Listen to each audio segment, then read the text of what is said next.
Good evening, everyone. Welcome to Porte ISD, and thank you all for being here. It is now 7:08 p.m. Tuesday, September 12th, 2023, and I call this meeting to order. Note it has been posted in the manner required by law. The Board of Trustees of the LaPorte Independent School District is now convened. Let the record show that all trustees are in attendance and a quorum is present. As LaPorte ISD Board of Trustees, every student's success is our number one priority. We are here to set goals, adopt policy, approve budgets, contracts, personnel appointments, and communicate the district's vision and success to the community. It is not the role of the board to make day-to-day operational decisions. The management and day-to-day operations of the district are the responsibility of the superintendent. This is a public meeting of the Board of Trustees, not a meeting of the public. School board meetings are open to all who wish to attend and hear the matters discussed. However, audience participation is limited to the patron presentation portion of the meeting, and board members may not respond to those comments made in public comment section. These proceedings may be recorded, and I respectfully ask that you please refrain from talking while others are speaking. Before I begin, I would like again to say a sincere thank you for taking the time to join us this evening and for your interest in LaPorte ISD. At this time, will you please stand for the presentation of colors led by the LaPorte High School ROTC.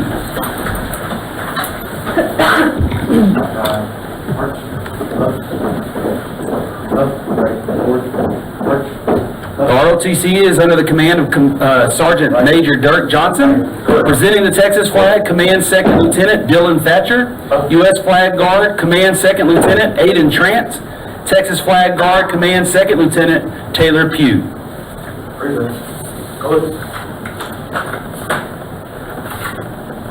Now you join me from the Pledge of Allegiance.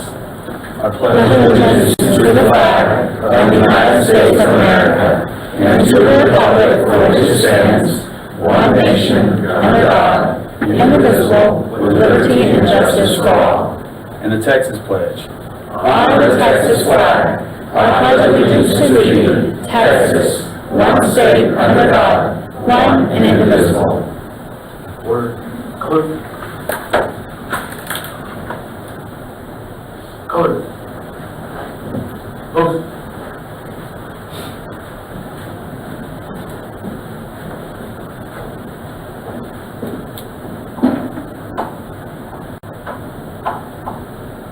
Ready? See. Center. Face. Present. Arm.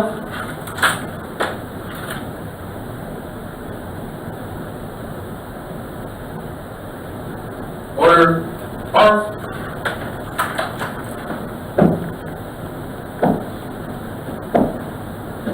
Mark time.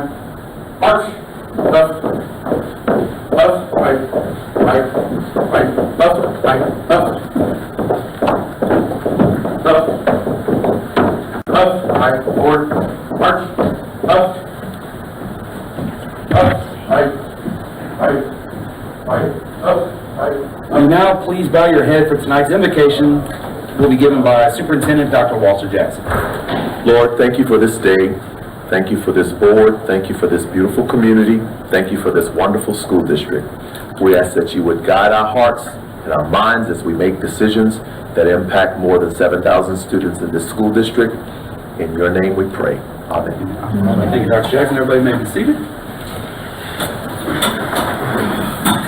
All right, we're going to move to item 5, public recognitions. And tonight's public recognitions will be presented by Director of Communications, Mr. Adam Hollins.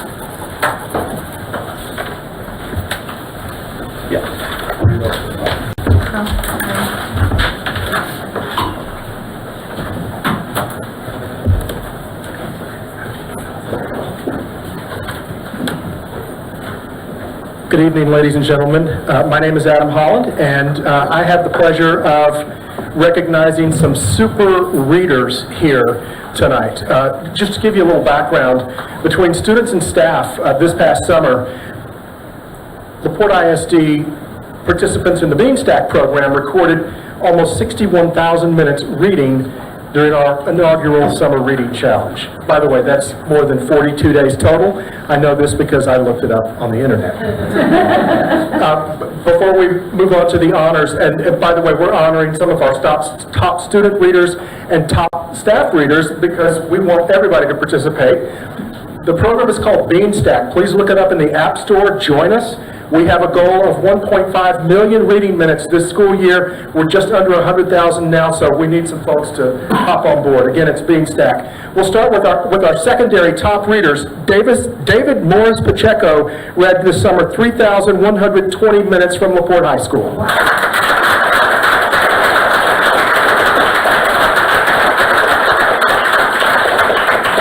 From James H. Baker 6th grade campus, Tara Flowers read 2,712 minutes this summer.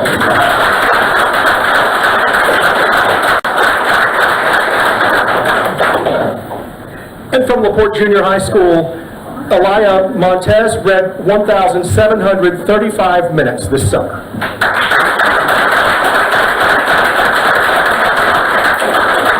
Let's move on to the elementary top readers. Liam James Cervantes, 1,381 minutes, Bayshore Elementary School.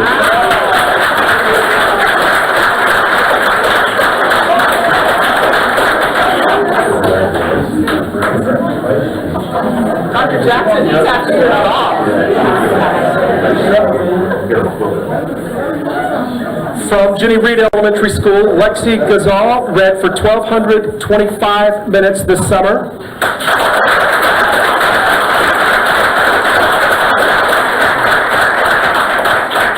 And Benjamin Gazal, also Jenny Reed Elementary School, 1,170 minutes this summer.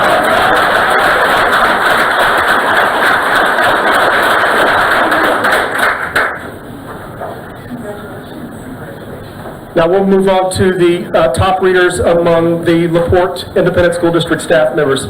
Jamie Carter, Heritage Elementary School, 5,860 minutes.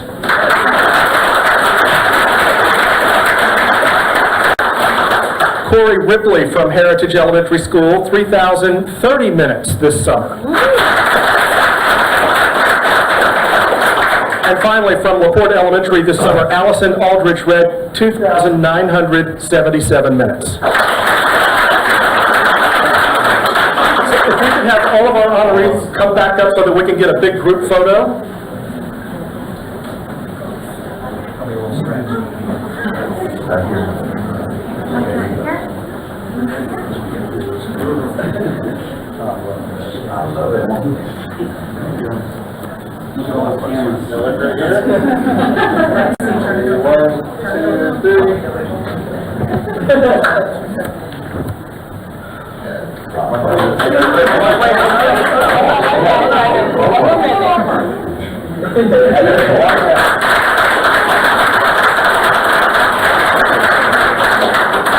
Congratulations, y'all. Now we move on to an award that we haven't handed out in a while. It's called the You Make a Difference Award, and the gentleman who's being honored tonight, I'm sure he's going to get even with me somehow because he wants no recognition. Thank you, Mrs. Wade, for ensuring that Jeff shows up tonight. Look, when you walk through the hallways of any campus and the lights are on, the water's drained properly, and all the doors lock and unlock like they should, it's largely because Jeff Wade's leadership in our Administration and Support Services Division. When you attend an event and everything is in its proper place and is put away immediately following so that the next event can happen, and that happens quite often, usually with minutes to spare, rest assured Jeff Wade likely led that effort. Jeff makes sure that his phone is charged all the time, and he answers any time of day to help offer solutions. Jeff has not only worked in the district in his 20th year now, he's also a LaPorte graduate. For his enduring commitment to ensuring that all events and projects are first rate, and they truly are because of you, Jeff, LaPorte ISD honors Jeff Wade with the You Make a Difference Award.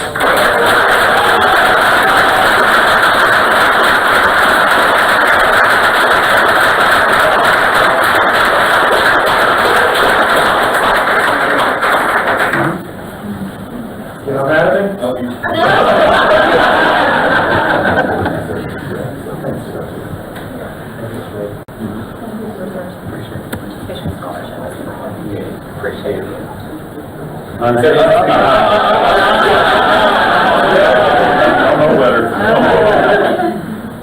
They said don't give him the microphone.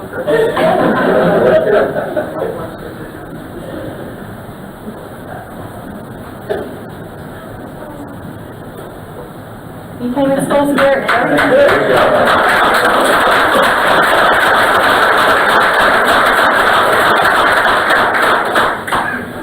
Good evening. I'm Terry Cook, and I'm the coordinator of the Partners in Education program. And it's my pleasure tonight to recognize our local Lyondell-Basell plants as our business partners of the month. They are among the longest-serving partners in education that we have, dating back to the 1990s. And they have consistently partnered with LaPorte ISD schools for many years. The list of ways that Lyondell-Basell helps LaPorte ISD schools is a lengthy one.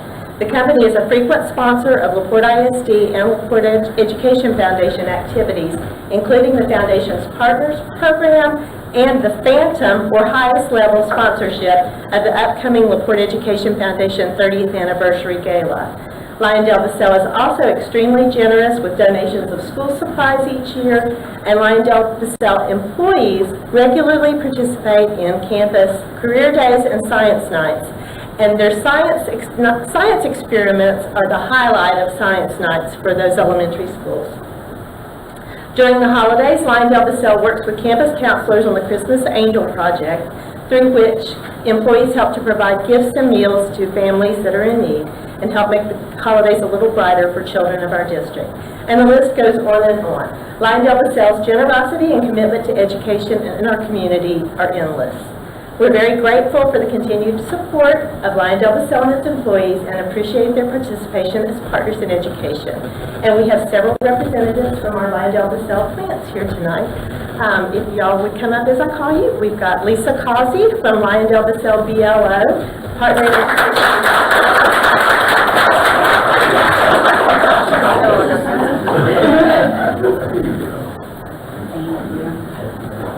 Liz Morris and Jabina Mills from Lyondell-Basell.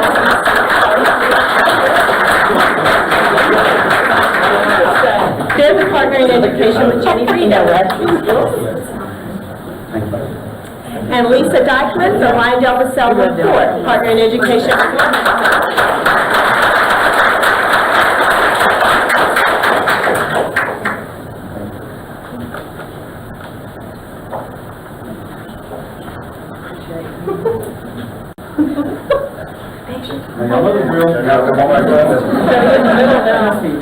You're the hotline.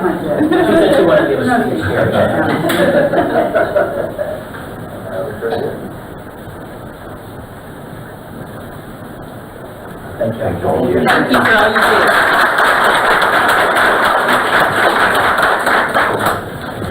We're not done yet. We're not done. So, we've got a Bulldog Award to give out this evening.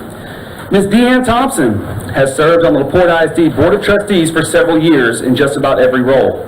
Her commitment to the students and staff in this district could be described as faithful, focused, strategic, loving, and the list goes on and on. Though she has gained much wisdom in her experience as a trustee, Deanne wanted to improve her skill set to a new level of service for the betterment of the board and this district. So she enrolled in the Leadership TASB, an intense month-long program designed to expand leadership skills and knowledge of school governance. Deanne recently graduated from the program, and LaPorte ISD will benefit immeasurably. For her efforts, Deanne Thompson is being honored with the board's Bulldog Award.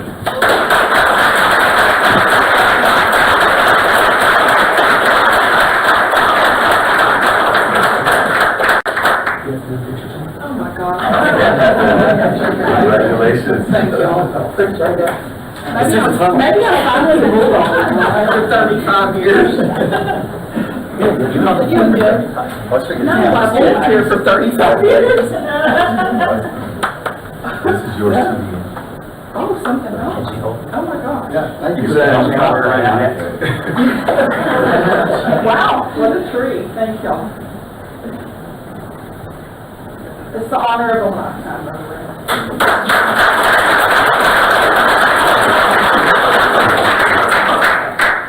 Very emotional day, to say the least. Thanks,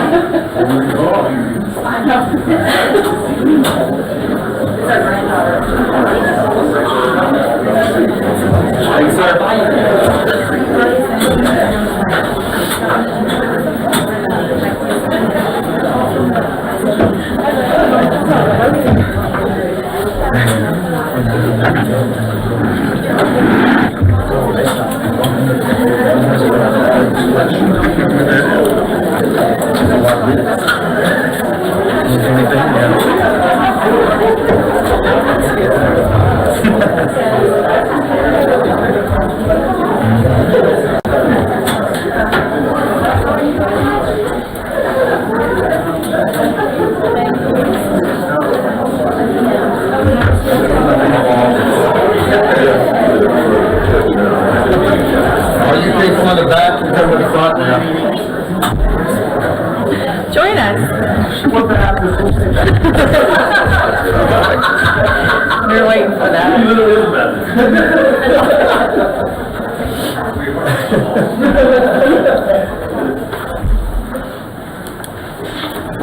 You know, people walk sitting in the back of the buses.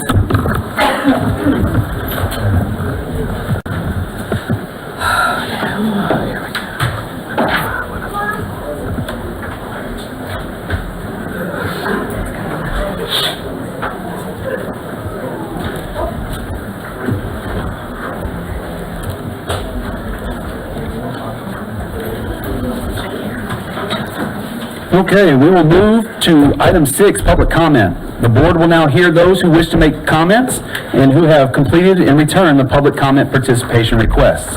This section will be conducted in accordance with the Texas Open Meetings Act and board policy.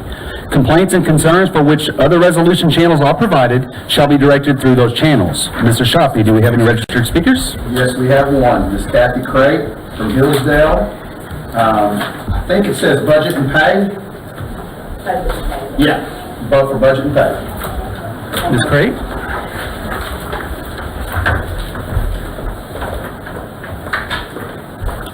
So you can read with me. Thank you. If I can't remember what to say. Typically, I'm just here all the time about the program Parapay. And I know that there was a 2% raise given across the board, but y'all also increased the cost of health insurance. So for all of those that are on the low end of the totem pole, it really didn't do anything. I listed what the current website says as far as what our program paras are paid between the focus paras, the cell paras, and the inclusion aides. All of them still start under $15 an hour. I understand that they're not the only underpaid position in the district, but I'm only here to speak about the special needs right now. After coming to a few of the meetings and learning that we were a recapture district, I was really kind of disturbed by that as far as how much money we had to pay out under the Robin Hood bill. So I started writing our representatives, not knowing that they're not just going to magically change a Robin Hood bill, but bringing it to the attention of we needed $845,000 from what y'all said to give our paras an increase to bus driver pay. But we had to pay out like $52 million. And so writing the representatives, Mays Middleton's office did write me back, and they did actually call me. And the discussion for teacher pay is going to be up in some of their discussions this year. And I brought to their attention about program para pays in a special needs community. And I really want them to address more than that is the recapture program. If we didn't have that, or if it was restructured, or we were removed, a lot of things could be done in a district completely different. But in the interim of that, you guys approve or disapprove budgets. When I talk to TEA, you know, they have no say-so over how budgets are done, so it's still an individual district's decision on budgets. And then I also learned about the tax, that we've not had, our city has not had a tax increase in numerous years, which is a good thing because I'm not a fan of taxes. But in comparison to a smaller district like ours, Deer Park, their tax rate is like 3 cents difference than ours, which makes a massive difference in money.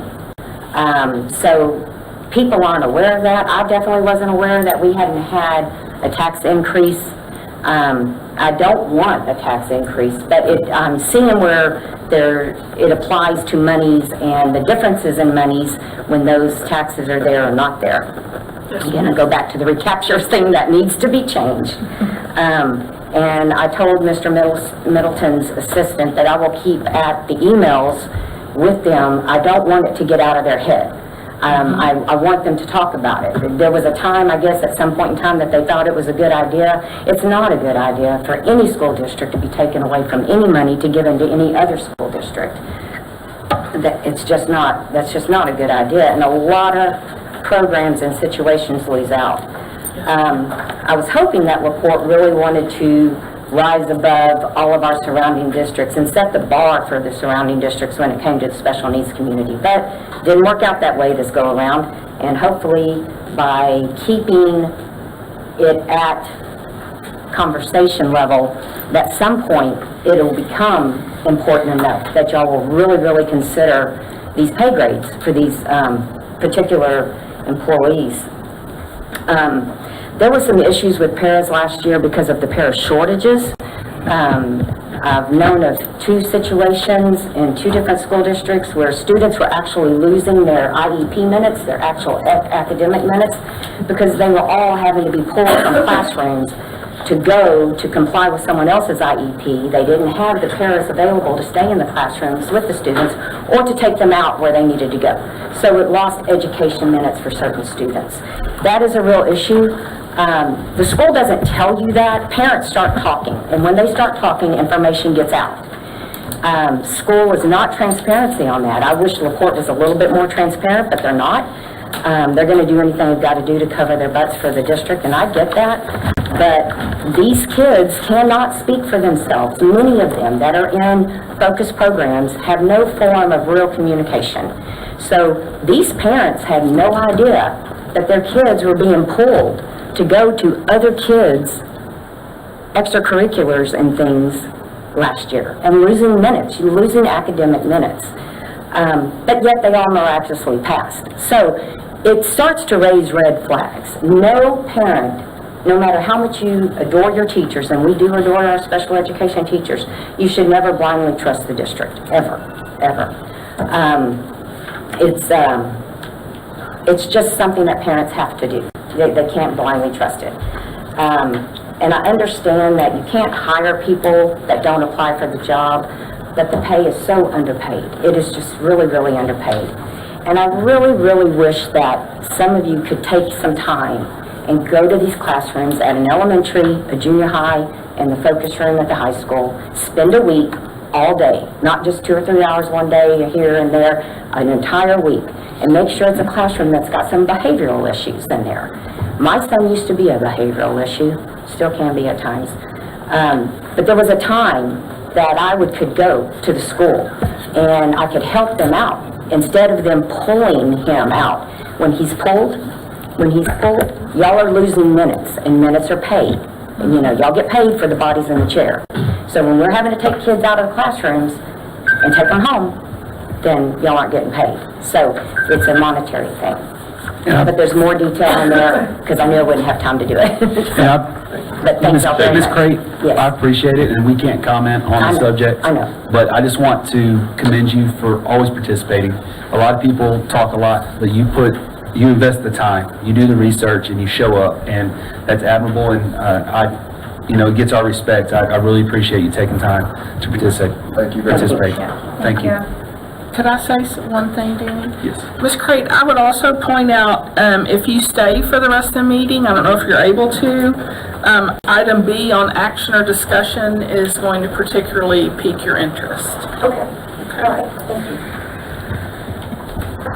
We will now move on to item 7, the administrative reports. And Dr. Jackson, the floor is yours. Thank you, Mr. President. Thank you. Good evening, board members, members of the audience. I'm pleased to report to you this evening that the start of the 23-24 school year has gone smoothly and that there are already many great things happening in Porte ISD. For the first time in 4 years, our district enrollment is up and is on an upswing. As of today, there are 7,149 students enrolled in our school district. This reflects the highest enrollment in our district since the 2019-20 school year, when we had 7,199 students enrolled, and that was pre-pandemic, clearly. First, our high school and junior high athletics teams are off to a great start. Our varsity football team, marching band and color guard, chados and cheer, and other student groups are making the best of playing our home games this season at Barbers Hills Eagles Stadium. Our loyal fan base and the hospitality of our neighbors in Mount Bellevue have been really helpful. I want to publicly thank the Barbers Hill Superintendent, Dr. Greg Poole, and all of the Barbers Hill Independent School District members and board members for making us feel at home while at Eagles Stadium, while construction of our new Bulldog Stadium is underway. You may have likely heard us talk about the world-class academics in Porte ISD. Our growing STEM program and partnerships with post-secondary institutions are two big reasons for that. First, we continue to expand our STEM program on every campus to enhance every student's critical thinking skills and promote additional learning about solving problems. Lessons learned from STEM benefits students in all academic areas. I'm excited to announce our newest partnership with the University of Houston Clear Lake, which involves some of our younger scholars. Project Launch is an innovative program that raises the academic bar at LPISD. You will hear more about this tonight during our administrative reports. The Texas Education Agency was set to release official STAR district and campus letter grades in the next couple of weeks, but we received news today that those results will be delayed while the agency recalculates targets for student growth. As you know, several Texas school districts are suing the TEA due to changes in the accountability system, which, if left in place, could result in significant decreases in accountability ratings for many or maybe all school districts. There is not yet a timeline on the release of the recalculated letter grades. More information will be forthcoming. We want to express our deepest appreciation to the Special Education Department for their exceptional care and support, not only for our special education programs, but for all of our dyslexia and 504 programs. The exceptional care and the support to our students, teachers, and the broader community continues to make the lasting impact on our district's mission, that every student's success is our #1 priority. Executive Director Billy Trader, Director Jennifer Upshaw, and the entire team exemplify the dedication and unwavering commitment, along with their teachers and staff, due to these districts' vital initiatives. The importance of their support and ensuring our special programs continue to meet the needs of every child continues to positively impact our district. Finally, Mr. President and Board, we continue to prioritize safety and security in our district. Just last evening, we held our safety and security meeting at James H. Baker 6th grade campus, where we discussed ongoing efforts. And as you know, we have a school resource officer on every campus every day. We're very proud of that. The LaPorte Police Department additionally conducts daily patrols of our school's perimeters, and this is in addition to our crisis alert badges that all employees will have. A silent panic system, security film on exterior windows, vestibule and perimeter fencing enhancements, and continuous training for everyone. Board, on behalf of the administration, teachers, and staff, we would like to thank you, our board, and the LaPorte ISD stakeholders for your ongoing support as we continue our legacy of excellence in the 23-24 school year. This will conclude my report, Mr. President and board members. Thank you, Dr. Jackson. Do you want to... Yes, sir. You can bring up... We're going to bring up the project launch update. Ms. Julie Abram. Hello, Ms. Abram. Good evening. Good evening.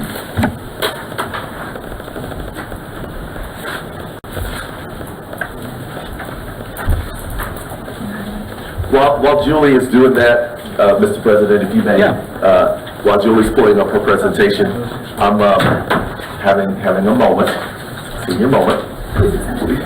Hey, don't call it that. Please forgive me, y'all, I'm having a senior moment. Julie, just give us a second. No, not of this, okay. We're excited to introduce Mr. Joshua Rutherford as the new assistant principal at LaPorte Junior High. Stand up, Josh.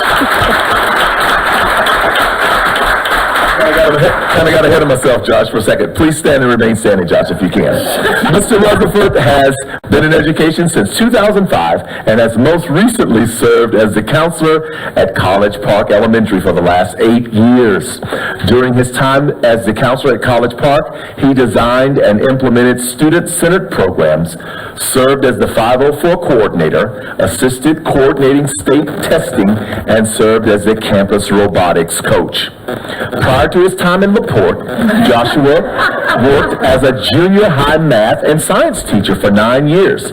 He coached football, basketball, track, and robotics. Mr. Rutherford will be a familiar face at LaPorte Junior High. Last spring, Mr. Rutherford served as an administrative support for LaPorte Junior High as we finished the 22-23 school year strong, all the while continuing to fulfill his counseling duties at College Park. Additionally, Mr. Rutherford was a member of LPISD's inaugural Aspiring Leader Academy cohort. So you're moving on up. Mr. Rutherford holds a bachelor's degree in psychology from the University of Houston downtown, a master's degree in counseling from the University of Houston Clear Lake, and a principal certification from Lamar University. Additionally, he holds certifications in 4 through 8 generalist, ESL supplemental, special education, school counselor, and principal as an instructional leader. Mr. Rutherford is very excited for the opportunity to continue to serve LaPorte ISD in this new role. Ladies and gentlemen, please join me in welcoming Mr. Joshua Rutherford.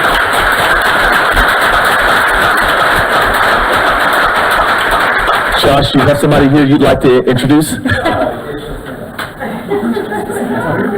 That's good. No, she's totally good. It's late. My 3-year-old is a little tired. Okay. And then I have my children, Lily and David and Haley. Awesome.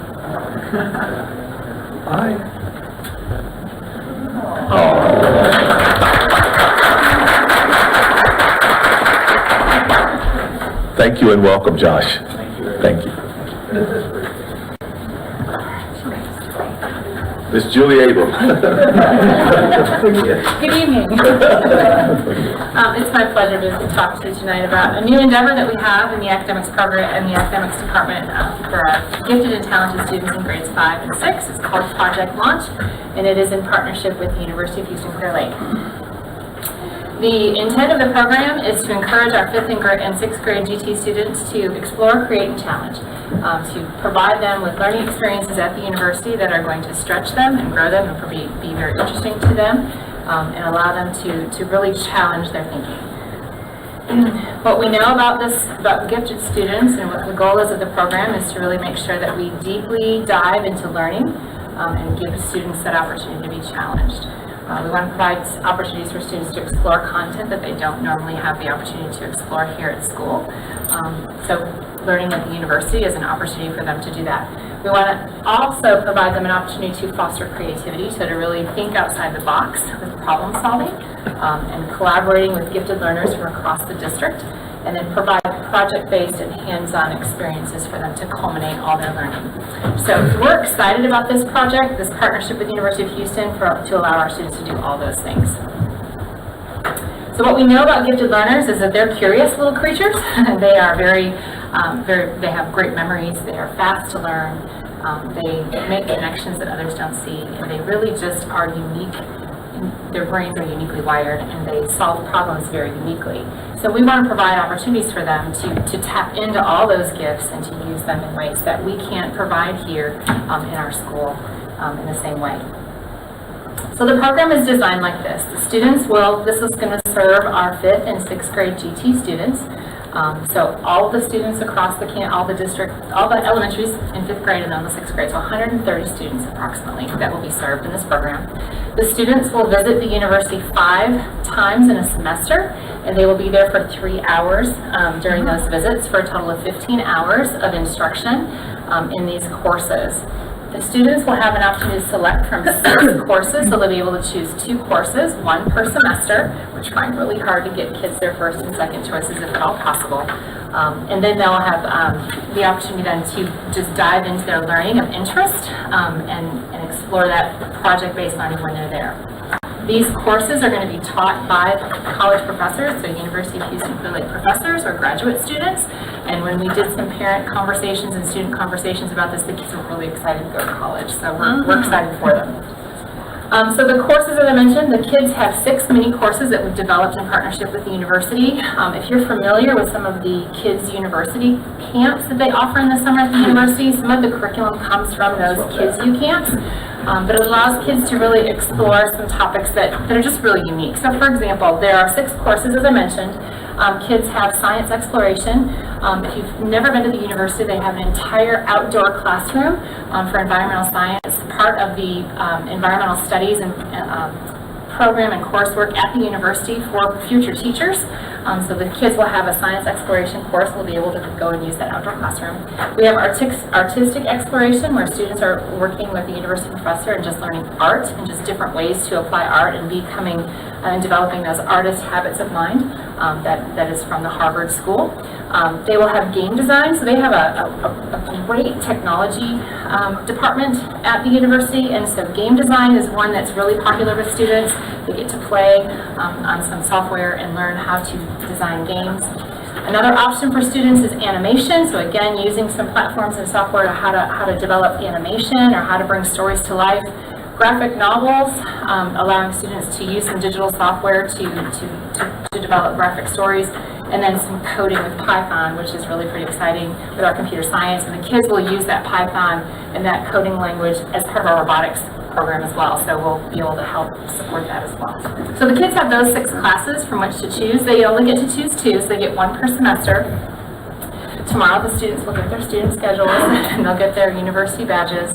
And our first visit is this week. So as I mentioned, there are 5 visits in a semester. Our first visit is Friday, September 15th.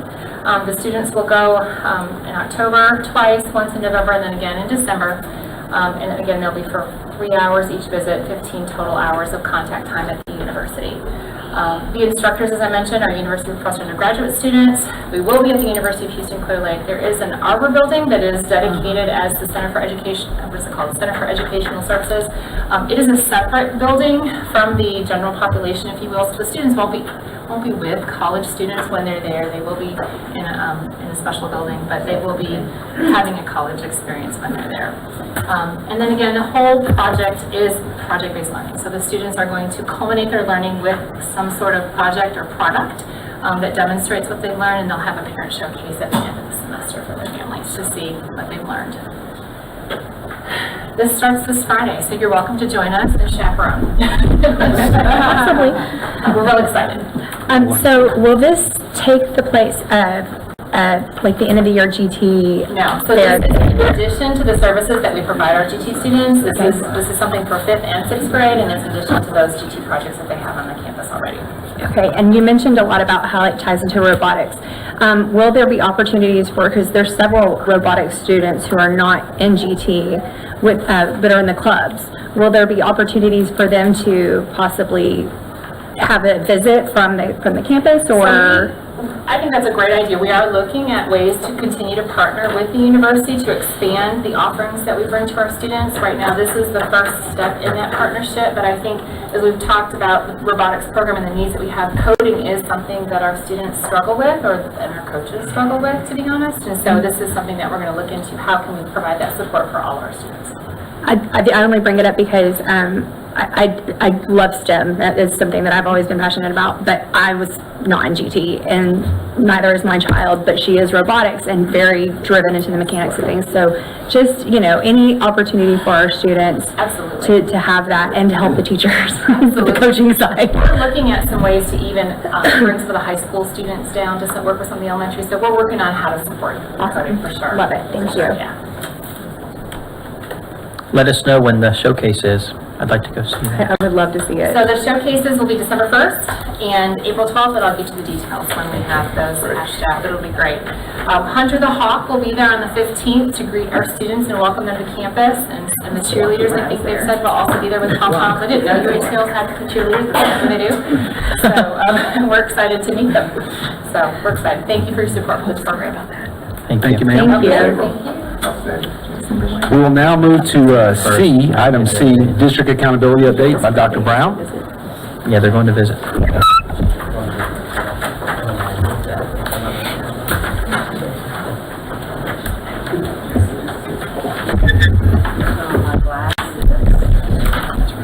Good evening, President Haynes, members of the board, and Superintendent Jackson. So here's the fun part. We've got a lot of fun things going today. So, yes, so sit back, relax, enjoy yourself, take some notes. Get the slide deck started.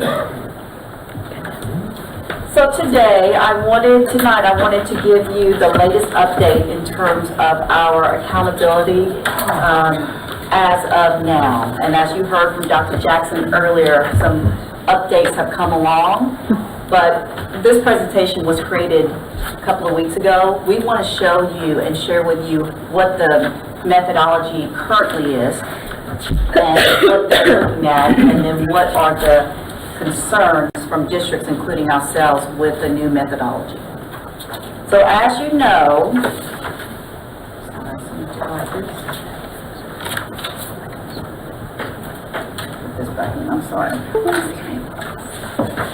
as you know, within our A through F refresher, we have 3 different domains, and this hasn't changed.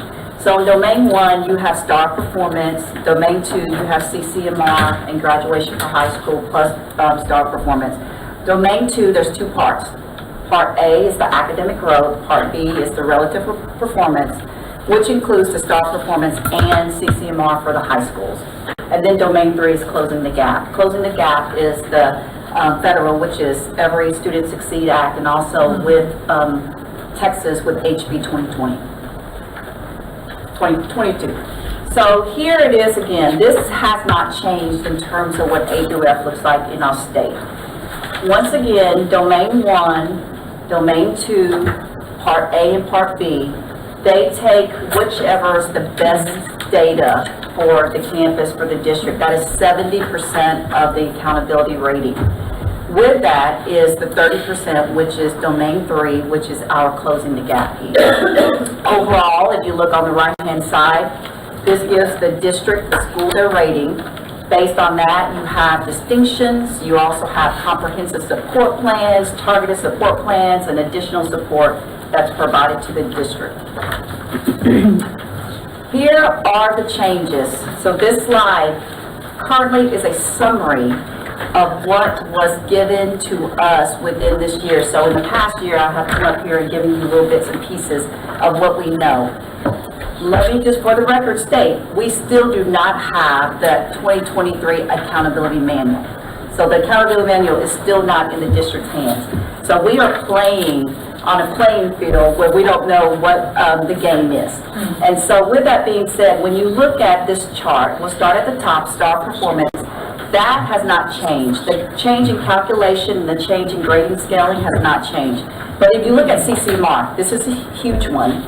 If you look at the change in calculation, the number of students who are counting with the sunsetting IBC will be decreased. So for instance, what they are saying now remember, CCMR is lagging data. So you're looking at students from 2021 in order to give this data.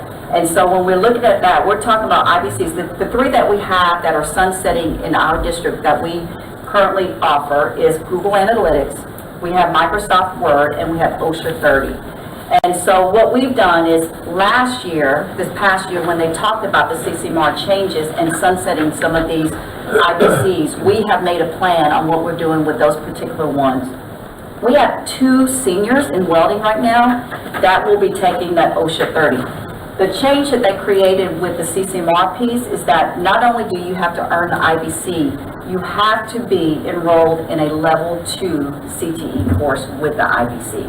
So it's no longer just going and taking the Google Analytics and getting the point for CCMR. You have to have the level 2 course as part of the coursework for that IBC piece. So then you'll see the change in the scaling is humongous, and I'm going to go further details in the slides on what that looks like. Graduation rate, change in calculation is none, but there is a change in terms of the scaling piece. Academic growth, huge change in terms of the annual growth, plus There is a bonus for 45, HB 45 students, but the rescaling of that calculation, again, I'll go into details on what that looks like. Relative performance, which is domain 3, that is the huge change for high schools in terms of CCMR and what that looks like, and the calculation of the scaling for high school. And finally, domain 3, which is substantially changed, which means this piece is all that talks about growth. So it talks about the growth of the school, of the sub-pops, all of that has changed. So I wanted to share again, this is just a summary. This is student achievement, domain 1, it has not changed. Elementary schools, that's 100% of students passing STAR, either approaches, meets, or masters, or did not meets, or did not approaches. Middle school, 100% STAR. With the high school and with the districts, you have 40% STAR. 40% of that is the CCMR piece, and then 20% is the graduation rate. Dr. Brown, before we go further, just to confirm, on the slide previous to that one, the HB 45 success, is that only reflective in the high school, not the middle school or the elementary school? That is the annual growth for everyone, and I'll share a little bit about that and what that chart looks like. It's really, so they've measured kids who did not pass STAR the previous year are considered HB 45 kids, and they have a special intervention and numbers of minutes and hours that they have with intervention, and we track those separately. It's previous year, it's not also lagging. No, it's the Okay, previous year. just making clarification. So last spring, STAR last spring. Okay. So here is the first big change in CCMR. So I want you to look on the right-hand side where it says proposed scaling changes. So there's a 90 for A, 80 for B, 70 for C, 60 for D. Now, if you look at the cut points, let's look at 2018, from 2018 to 2022. If a campus receives 60% of their students with a CCMR point, you would be considered an A. Now, with the new change, in 2023, campuses has to go up to an 88% to receive an A. And remember, if you go back to that last slide, 40% of a high school's accountability is CCMR. And look at 80. So within an 80, back then, from 2018 to 2022, was 48% that a campus had to achieve. They would be a B. Now it's 78%. For C, it was 39, now it's gone up to a 64. And then for a D, it used to be a 26%, now it's 51%. So you wonder what our districts is. Let me go back to it. Oops. I'm sorry, I had it on there. So our district, again, this is lagging data, 75% would be where we were at, where the high school was at. So if you look at 75%, the scale score is 78. So when you're looking at 75%, we would fall within, now if it was within 2018, 2022, we would be in A. But now with 75%, we fall within that B and C range. We're from a 64 to a 78 range. So we either fall within a C or B. So before it would have been an A. And this will affect the high school for this accountability for this year. So the only variable that changed is the scale. The Right, so the cut same point data, new scale. New scale. And that's why, Without giving districts any time to exactly, prepare. well, and the game is over for those students. So they're giving us the rules for the game when those students have already graduated and their CCMR has already been done. And so then all of a sudden they decide to tell us that these students now will count a couple letter grades below. But again, that's 40% of our high school accountability. Dr. Brown, how do they deem that 75%? What qualifies them as CCMR ready? There are certain... CCMR. Yeah, what is that? What is that? That includes, for instance, the TSI, that includes for students, there's different categories of getting that point. Again, that IBC, getting those certification counts as one. Students who have the TSI point, students who have AP, AB, so there's different pieces, and my next meeting I can share with you what those are. But we just need 1 point for one of those. So a kid can actually have 2 or 3, but it doesn't matter. We just need 1 per student. So a kid that graduates without any of those designations, they still graduated, they can still go to San Jacinto College or go on to No, that's too college? late. It would be too late. But they don't qualify for a point? No, it has to be within their senior year before they graduate. Since school has started with the IBC change, now, like, did we know this rolling into this year? Or we didn't find it out until after school Once started? again, there's been bits and pieces this past year. They've got- But because it's lagging data, those students have already graduated. So even if we knew that, those students are gone. And so these changes are based on. But we can prepare the students now, is what I'm saying. So like, Yes. right now, we're like, Right now, but then it's a IBC, yes, okay, yes. that's what I want to make sure, because Right. I'm sure there's going to be plenty of Right. parents having questions about that too. So now let's look at grad rate. Again, grad rate is based on the 4, 5, or 6 years within 21-22 school year, okay? So again, if you look at the right-hand side of the chart, the scaling 90, 80, 70, 60. If you were an A grad rate for school districts, 96% from 2018 to 22 would have been an A. They moved it up to now 98%. B, it used to be a 94% for B, now it's a 96. C used to be a 92, now it's a 94. And then D would be a 86 before, now it's an 88. So what's ours? Currently for the 22 school year, we're at 97.3. So at 97.3, before we would have been an A, and so we would fall between that A-B range again.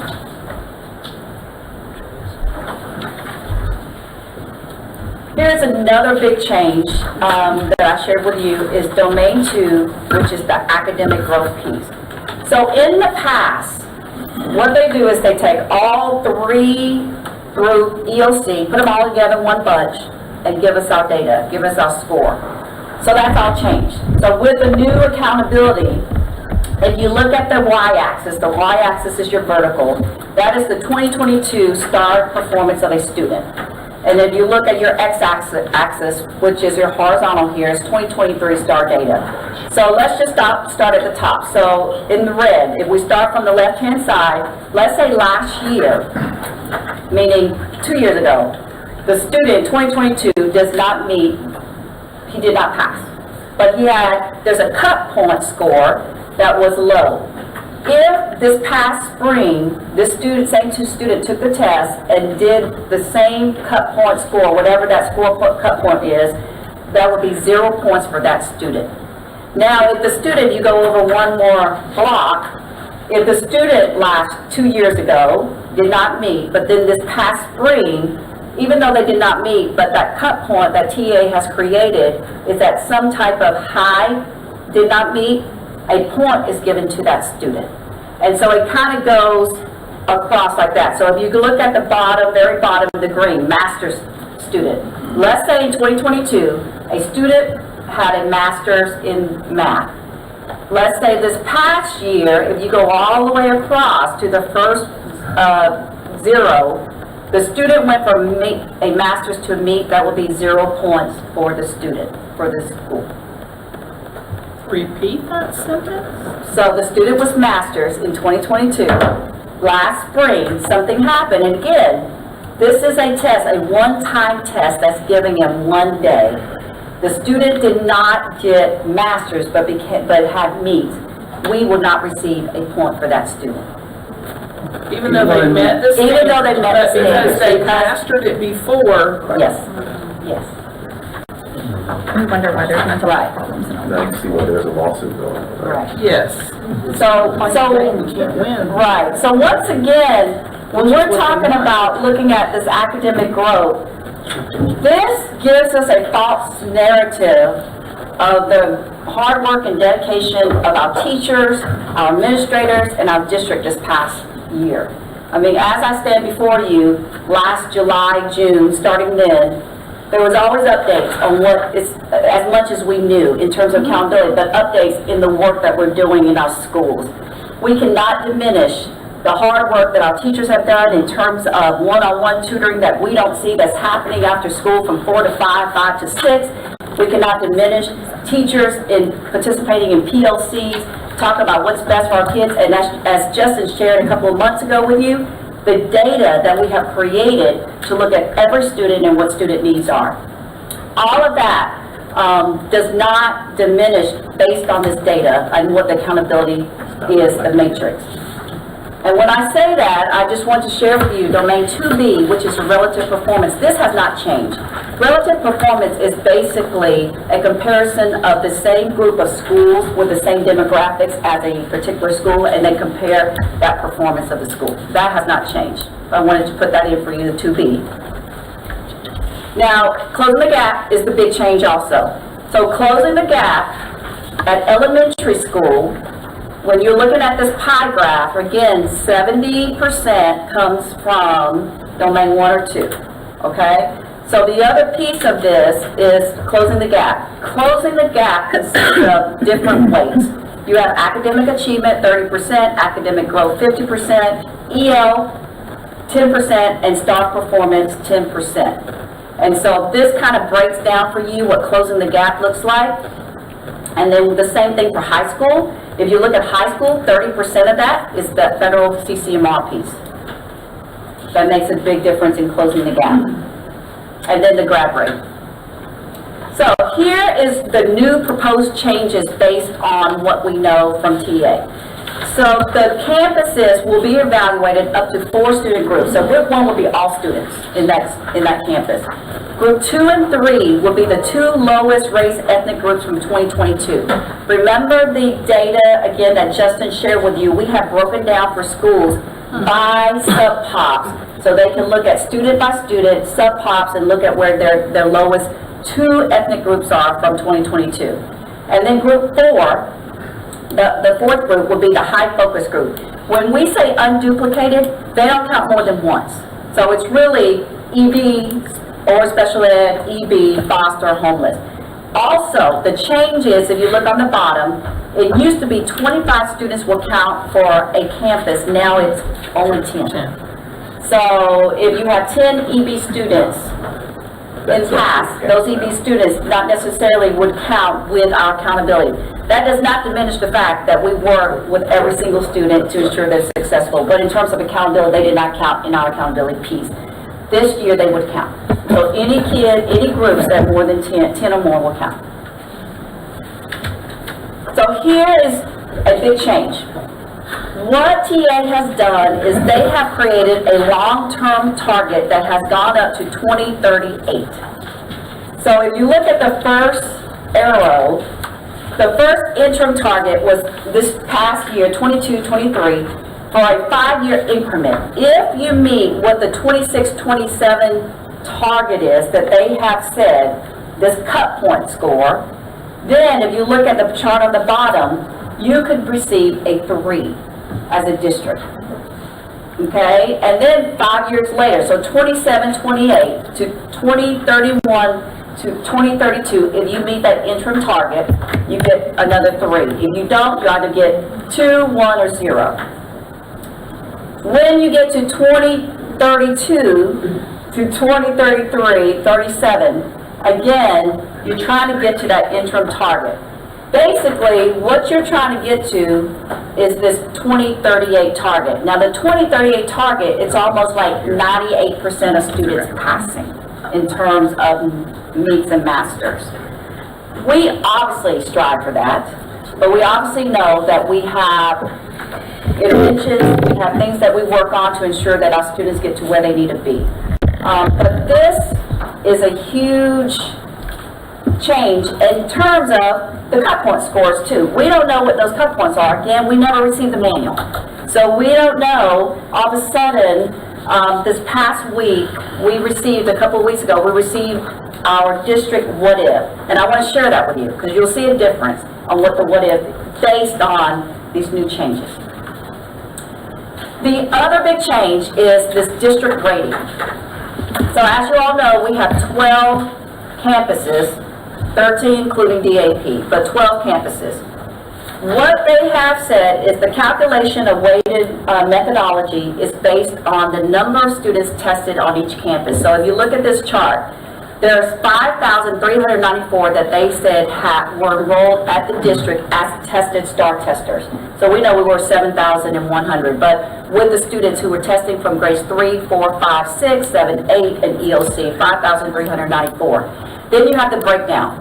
So if you look at the breakdown by elementary schools, 205 students, because 205 were from grades 3 through 5 who tested STAR. Heritage, 288. And you see on the right-hand side of that is the weight percentage. So overall, the far right-hand side weight adds up to 100% for this school district.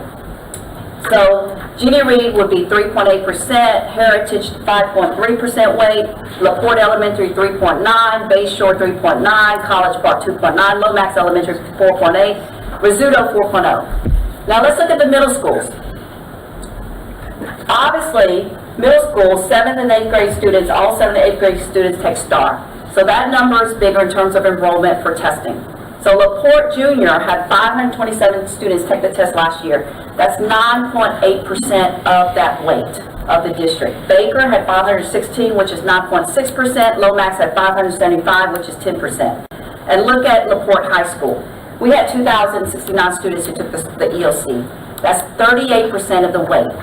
If you were to add up only, and here's a pie graph to kind of break down by the schools, if you were to add up 38.3%, 9.8, 9.6, 10.7, rough estimate, it's about 70% of our accountability came from 4 campuses. And we, again, elementary, superb. We are the only district in this region area, out of 7 elementary schools, we had 5 who were A ratings in 2022. They superb, but the way that the weight is, their weight doesn't count as much as our enrollment of the bigger schools.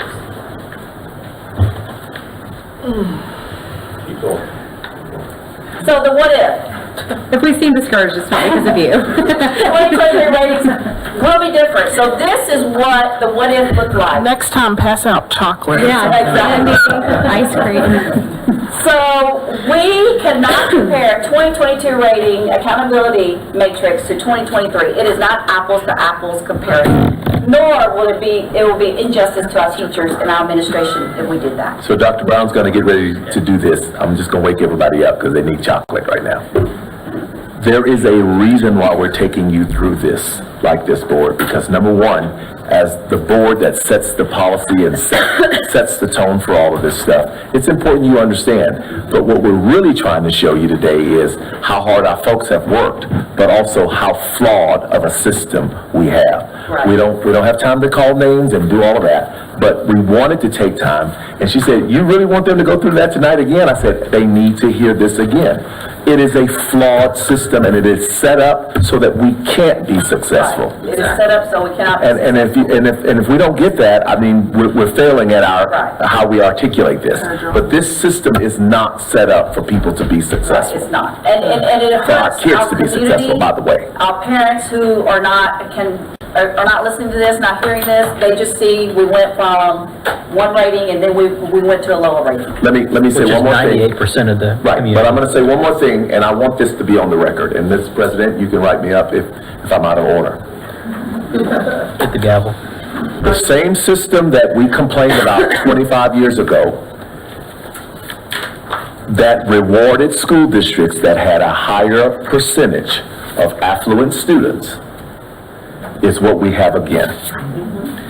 If you show me 5 or 10 districts that have students that look like LaPorte, and I'll show you a B, maybe a C school district. And the higher percentage of the affluence there, the higher that rating goes. And that's wrong. And we were told 5 years ago, 7 years ago, that was not going to be the case with this new system. And we are right back there again. And I apologize if this comes across as negative or unprofessional, but this is just the truth. It's the facts. This system does not reward schools with the diversity that we have at this school district. Amen. So, with these updated standards, it is possible that an A campus, just like one of our elementary schools, will show academic improvement, but they will receive a B this year, or even a C, with this new accountability. So, I wanted to share with you this what if as a district. So last year, 2022, we were an overall B, 87%, student achievement was 86, school progress 89, closing the gaps 81. Okay, are you ready to see what it would look like with a new accountability? Not really. Not really. Bated breath. With a new accountability, we would go to a 78. Now again, this is taking the exact same data of 2022 students and putting it in this new methodology that they have created for this year. So it's the exact same data from 2022, all the students who passed, all that, but because of that data, they want to show the districts what it would look like with the new methodology. So we would go from an 87 to a 78 C district, if they kept it the way it is currently. But they did not. So in a couple of weeks, if they did not change it today, we would be seeing a 78. That's what we have. The student achievement went from an 86 to 79. Remember, it's the same data. It's the same group of students who achieved or did not achieve. School progress from an 89 to 78, and then closing the gaps from an 81 to a 77. This is a disservice. This is a disservice to our schools. Keep going. I also have for you, it's on your slide deck, the breakdown of where the changes came from. So again, all of the changes, this methodology came from the proportional sharing of those percentages by schools and enrollment of testers. And if you notice, Domain 1 student achievement, that CCMR and grad rate affected our high school. Domain 2, that's in student progress don't change, but if you look at Domain 2A academic growth, that methodology in terms of, remember the steps, and the points 0, 1, or 2, or 1/2, that changed in terms of what that looks like. The relative performance, high school CCMR, big change, and then best of 1 or 2, that stayed the same, but closing the gap, the minimum change from 25 to 10. And those tabulations, the focus that you saw. So overall, that proportional shared methodology, 70% of our accountability will come from 4 campuses in this district. But breaking news! As of 10:51 this morning, TA has decided, Commissioner Morath has decided that they will not release the A through F district school scores. He is such a nice guy. So, TA is saying they will spend the next month to recalculate the student growth targets. Next What month. we saw from analyzing our data was in that student growth target. That student growth was where we got the biggest hit, and that is where I'm pretty sure every district had the biggest hit, is that student growth. Because what we, and Jennifer and I were talking about this, is what they did when they did this, is in 2019, we had the last data, and then the pandemic happened for 2 years. So in 2019, they said this is our best data before the pandemic. Then the pandemic happened. In 2021, we got scores again. So guess what they did? They gave us ESSER funds. They gave us things to say, hey, we're going to get you guys back on track. So in 2022, that data cut point looked good for all districts. So when they decided to create 2023, they took that achievement that districts had from 2019 to 2022 and say, hey, you guys can do better. Not now giving us more resources in terms of funding, taking away ESSER funds this next year. So we don't know the game, but they've decided that since 2022 you did so great, we're going to keep on upping the ante on it. Not thinking back and saying 2019 data was prior to COVID, and then they changed the cut points. And so we believe this statement of recalculating that student growth target is based on that. Because now they're like, okay, now that makes sense. 2022, we should have kind of come back around and thought about what 2019 looks and not 2022, because that was right after the pandemic, with tons of resources that happened during that time. So the new ratings, as of right now, will be shared in late October or early November. We're hoping. But even with that, we don't want it. We don't want it if it's going to be what we just saw. Because at this point, we feel it's unfair, unjust to our educators, to our district, in terms of showing them that we went from a B to a C, just based on this new matrix that we had no rules in place when we started it. And we wonder why teachers and administrators are leaving the profession who are passionate, who love kids, who love what they do, when they're trying to play a game that no one has given them the rules set No one's for. given the rules. And we wonder why we have a teacher and administrator shortage. I don't wonder, but the public does. That's right. This is one of the reasons why. This is one of the reasons. If you look at the presentation, it says proposed. Do we have a definitive date? Like, do we know when they're gonna come up with, I mean, the release of the score, but what's the proposal? This has been going on for a couple of years, right? They keep kicking it down the line throughout COVID, so when are we supposed to get like a heads up? We have no heads up. Maybe by 2038, when our long-term We haven't had- target is done. And I hope I'm not sitting in this chair by This is then. obviously very important, but what would happen, aside from, I fully comprehend the magnitude of public image, right? From going from a B to a supposedly a C district.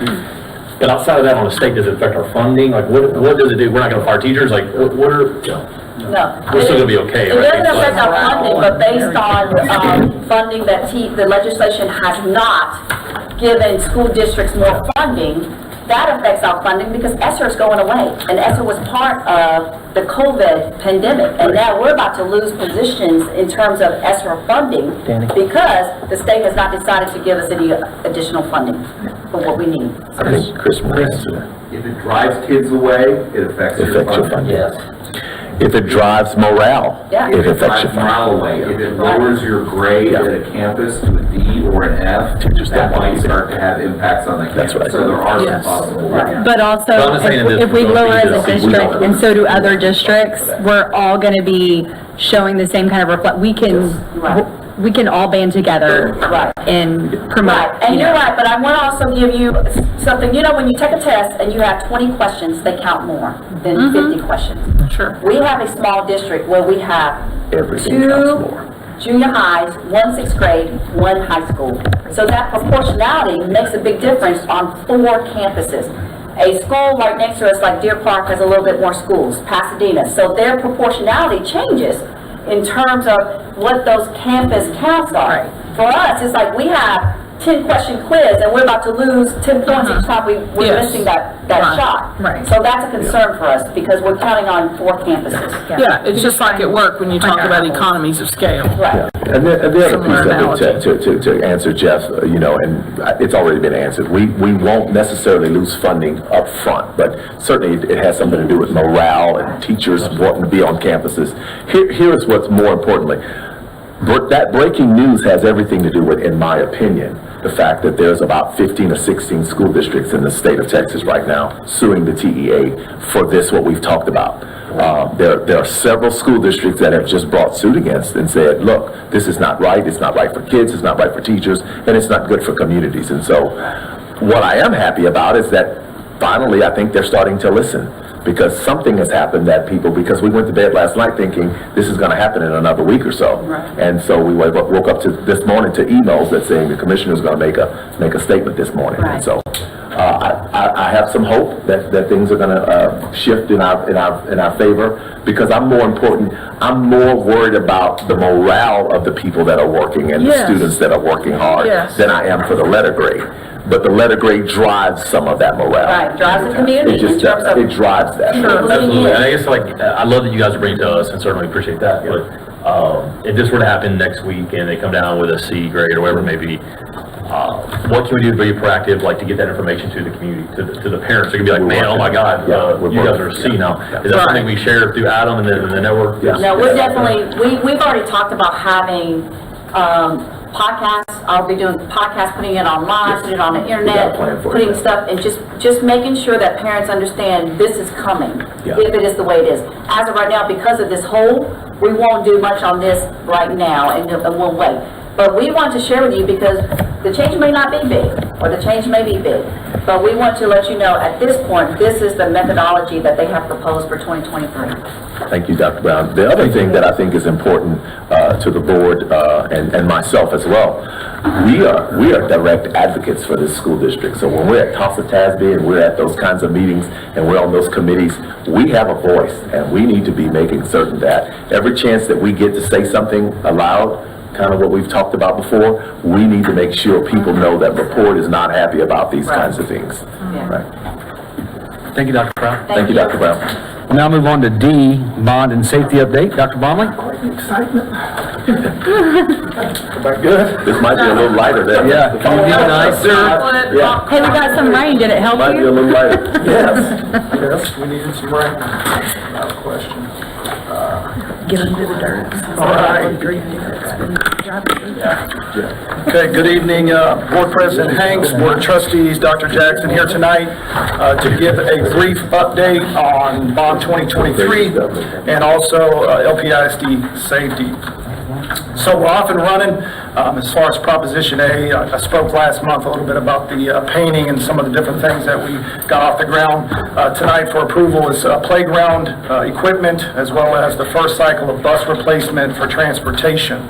So we'll be replacing, doing some demo work at LaPorte Elementary for a new playground that will be where the current small brick wall is. We'll be removing that and then fencing that in and putting a playground there and some turf that will be a part of that project.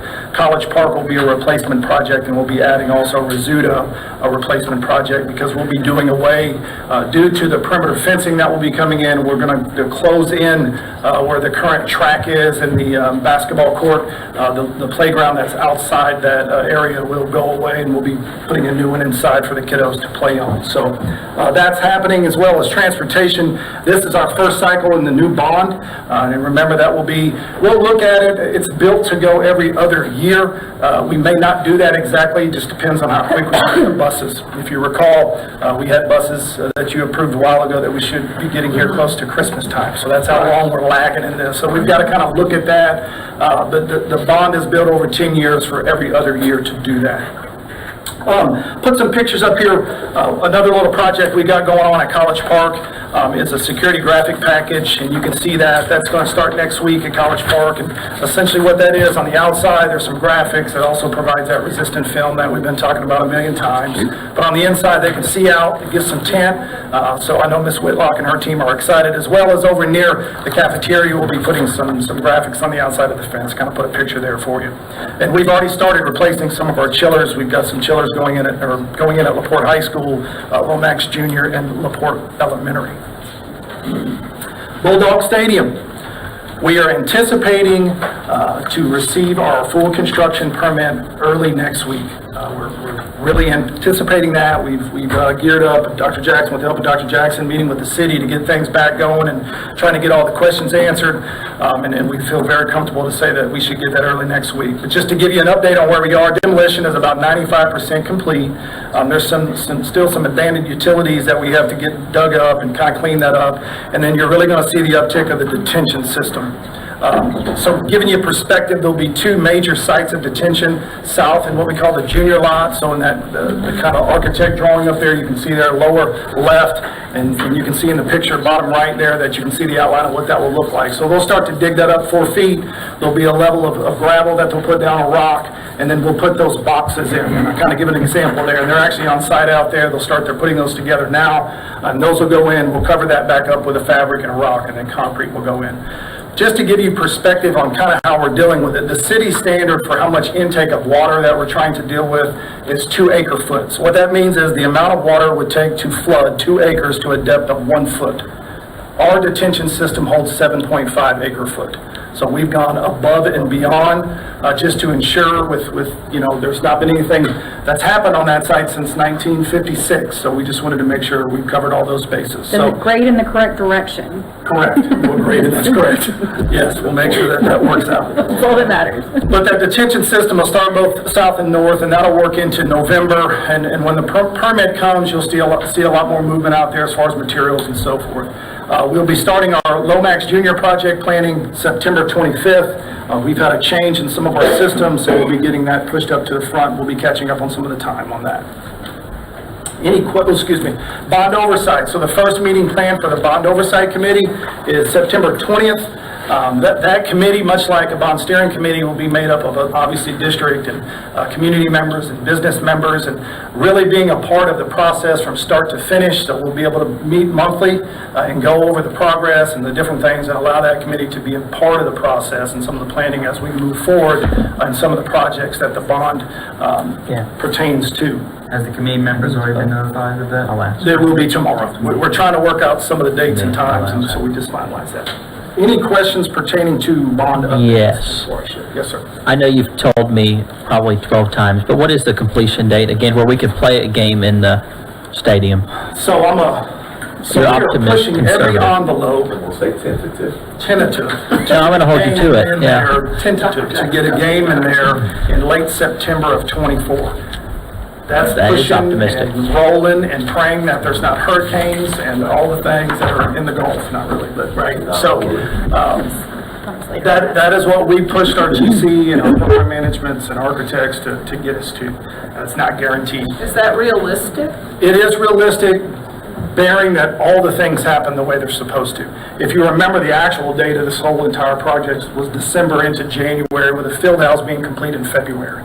So Right. when we went out, we did the bidding process, and Telpson got on board with the magnitude of what they can do, and to be able to get these long lead items and secure these things with their resources, they feel comfortable with telling us that. But that's tentative. That's not guaranteed by any means. If you can jump back to the other slide, what is this other red lined item at the very top? Is that drainage as well? Same thing. Yes. Yeah. Okay. We'll have the south part, that's what you see, and then where the practice field is, that'll be our second hub that will intake that. The way the water moves and the outflows and so forth, that's how those were built by the engineers. I got stopped by one of the people who were going to be working on part of the project, and I guess his company is putting the installation on the billboard Right. or scoreboard. He said, "Mason, do you know how massive the scoreboard is?" And I said, "Well, Dr. Bromley's told me it's massive." He said, "No, Mason, this is massive." So apparently it's going to be a big scoreboard, and I guess we're all looking forward to seeing it. In perspective of the way our stadium is built as far as the eyesight view from the bowl, and that's a long ways away. We were at Barber Seal, and I was talking with Dr. Jacks the other night at our game, and I just kind of showed him, think about the D-ring and then where our bowl sets. So obviously that's the idea behind it, and the needs of why that needs to be. Perfect. Dr. Bromley, I see you have 3 playground sets. Yes, Is that all we're doing, or will all schools in Michigan get? So remember, we've got $2 million allocated in the first cell for the campuses, and we'll have another $2 million as we get into the next cell. So it's kind of in phases as we go, and those are at the highest need, but no, that's not all of them. Other campuses have some of those involved. Okay, I have a question also with regards to elementary school. So I love the aesthetics of the college park and the protection and stuff. There's 2 things. The fading, the material and stuff, does it diminish the protectiveness of the film? No. Because, with the way we have it set up at Bulldog Center, some of that's kind of changed color. Right. But it doesn't affect it. In conversation with this group, no, and I've asked those questions because of concerns that we had on the door at Bulldog Center. Some of that fades from the sun, but in their product, and they even have a warranty in there that states if we have fading, they'll come and replace it. Okay, and then 2, the privacy, doing the privacy along the fencing. We do have some campuses that have, in those areas that will be fenced off, do have, I guess, street access for visibility. Are we doing that to block the children as just a visit, like when they're out there? Because some of them also are near businesses and back up to businesses. So pertaining to College Park, meeting with Ms. Whitlock early on, really my first walk when I became part of LPISD, a concern of hers was her gym entry as well as in the cafeteria with those windows facing that busy street of Luella. So that's how this became a project.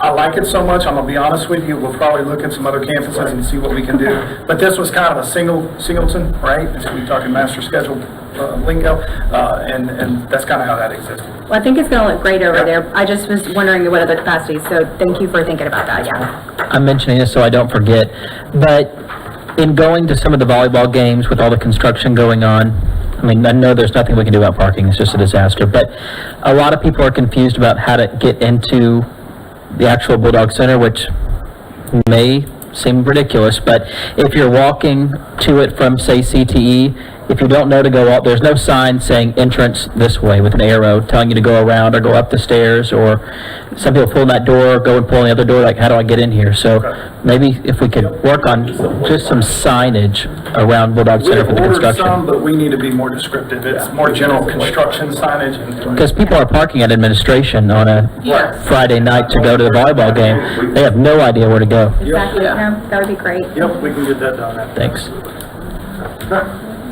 Anything else pertaining to the bond? No, sir.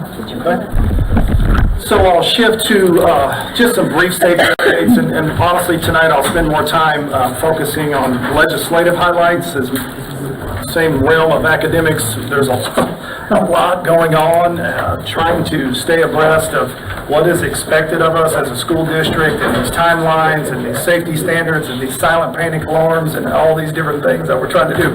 But I feel very comfortable to tell you that we're fully in compliance with where we're supposed to be at this very point, and in some cases, well ahead of the game. I was at a 15 district network meeting this morning, and there are a lot of people that are not in the position we are. And a lot of that just has to do with the people we have in our district that put safety at the top, and obviously Dr. Jackson and you as a board pushing us and giving us the resources to get there. But House Bill 3 was the big push. We all understand with the SRO on every campus, and we are fully compliant with that. We've been fully compliant with that since day one.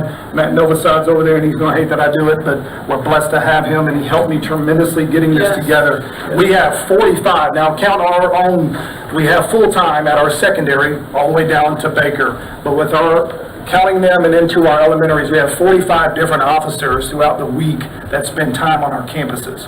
Some for 4 hours, some for full days, some for 1 day. So it's been incredible. We pay them hourly.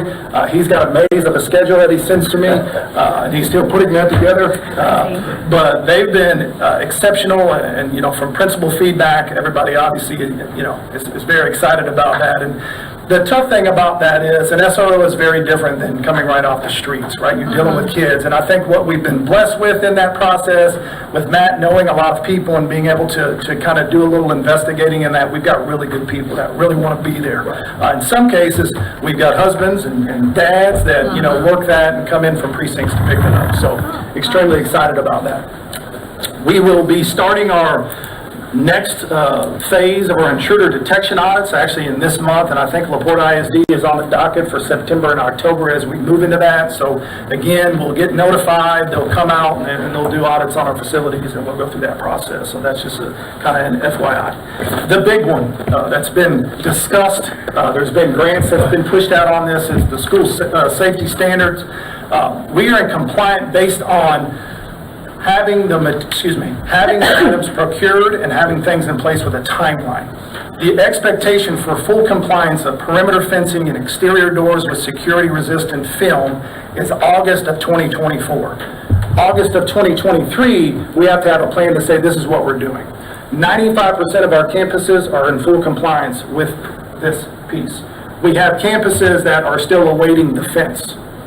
So there's been some conversation with the safety teams on, do we wait on the fence or do we go ahead and put film in place? Because it is a bit cheaper, but in the long run, the fence kind of puts us in a better position. So I'm happy to say where we are on that, but everybody is trying to buy the same thing. We had one of my film guys that I've been using literally call me last week and say, hey, I was supposed to come out this Tuesday to do some work, but 3M called me and now I'm out 2 weeks on material. So it's tough, but nonetheless, I feel very good on where we'll be well ahead of the August 24 full compliance, and obviously I'll continue to give you updates. House Bill 838, the Alyssa's Law, so this is a silent panic system. We're not expected to be fully compliant in that until 2025-26. We're fully compliant already. In the meeting last night, I think that was last night, yes. Last night with the safety and security meeting, we kind of showed them what that looks like. It's still got its glitches. There's still things that we're working on, but overall, there's been very positive feedback. It really takes the whole idea of needing self-service and these things out of the picture. And then we'll be moving with the blessing that you guys approved with the wearable panic buttons starting very soon. Lastly, our emergency operations plan, the window opens the 25th of September, but we'll have that in well before the deadline of October 25th. And then we've already turned in our 3-year audit cycle. At the next board meeting in October, we'll be giving you a review of what that summary looks like and what those audit findings were. And then a new one that we're working on, and compliance for that is January, but working with Billy Trader, the nurses, Sergeant Novosad is the Senate Bill 629, and this is pertaining to Narcan, having the opioid piece on campus for grades 6 through 12.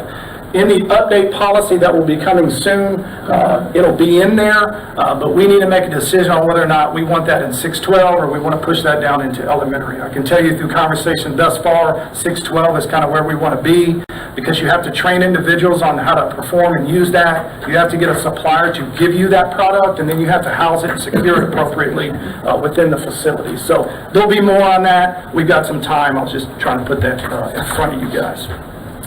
Last thing, and I didn't put it in here, but it's obviously been a topic as we started school, working with Dr. Brown, her team, really all of us is supporting and putting an emphasis on the high school. We really, since the start of school, got involved with the traffic patterns of the school and how to kind of manage we got 2,000 kids there, and how to manage some of the areas in that facility to ensure that kids are moving and doing the things they need to do. We also spent a lot of time looking at, where the duty stations are and ensuring that we have monitoring in place, and we've seen a great result from that.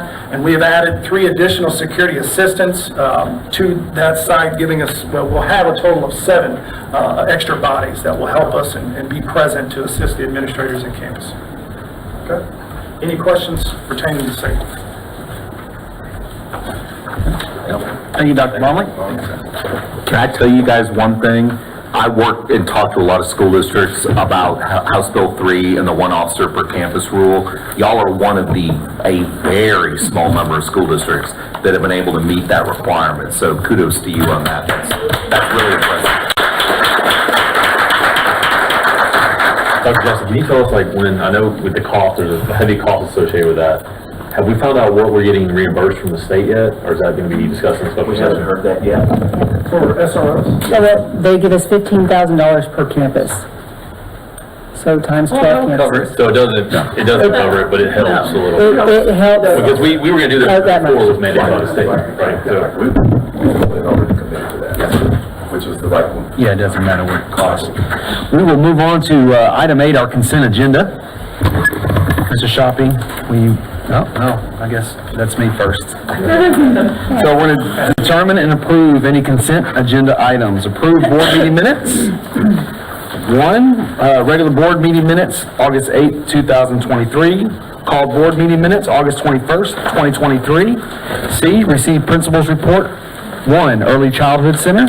2, Bayshore Elementary. 3, College Park Elementary. 4, Heritage Elementary. 5, 6, LaPorte Elementary. 7, Rizzuto Elementary. 8, Lomax Elementary. 9, Baker. 10, LaPorte Junior High. 11, Lomax Junior High. 12, LaPorte High School. 13, DeWalt High School. D, receive financial reports for July 2023. I'd like to pull that, please. E, receive human resources report. F, approve employment of professional staff. G, approve budget amendment. can you pull that for me, please? H, approve 2023 tax roll totals pursuant to the Texas Property Tax Code. Pull that, please. I, approve amended 2023-2024 Texas Teachers Evaluation and Support System, TTESS, list of teacher appraisers. J, approve interlocal contracts with the University of Houston Clear Lake. K, approve memorandum of understanding of MOU with City of Pasadena. M, approve purchase of school buses for transportation department. Wait a minute, I'm sorry. I'm sorry, I didn't go to L. L, approve purchase of playground equipment. Let that pull, please. Okay. And my apologies, you wanted K as well? Yeah, I did. Okay, but both, K, but yeah. K now? Okay. M, approve purchase of school buses for transportation department. Pull, please. N, approve purchase of special education contract services from Sunbelt Staffing. O, approve purchase of special education contract services from Soliant. P, adopt a resolution number 2023/19 to declare extracurricular status of 4-H and approve appointment of Harris County Extension agents as adjunct faculty for purpose of supervising LPISD students participating in designated 4-H activities. Q, receipt of first reading of TASB local policy revision for EIC local and EIE local. Pull that, please. Thank you. Yes. All right.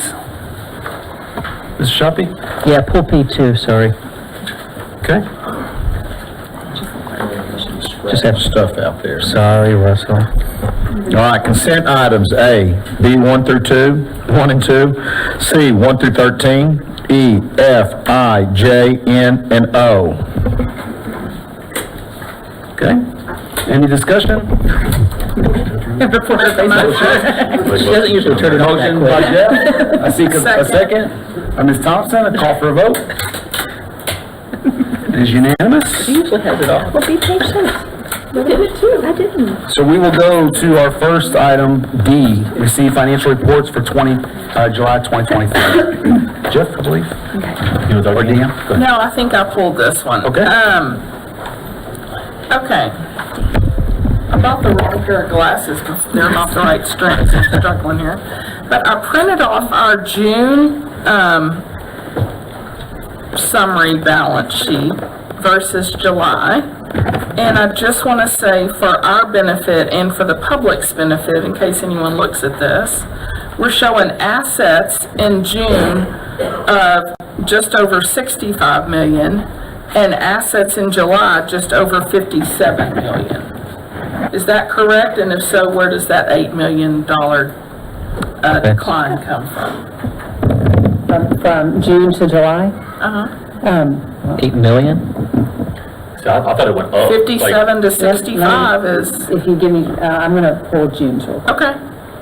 That was kind of my same question, Stacy, is it, again, I know it's probably easy to answer this, but I couldn't figure out on that page, so on page 1 and 8, there's like 3 different fund balances for the general fund.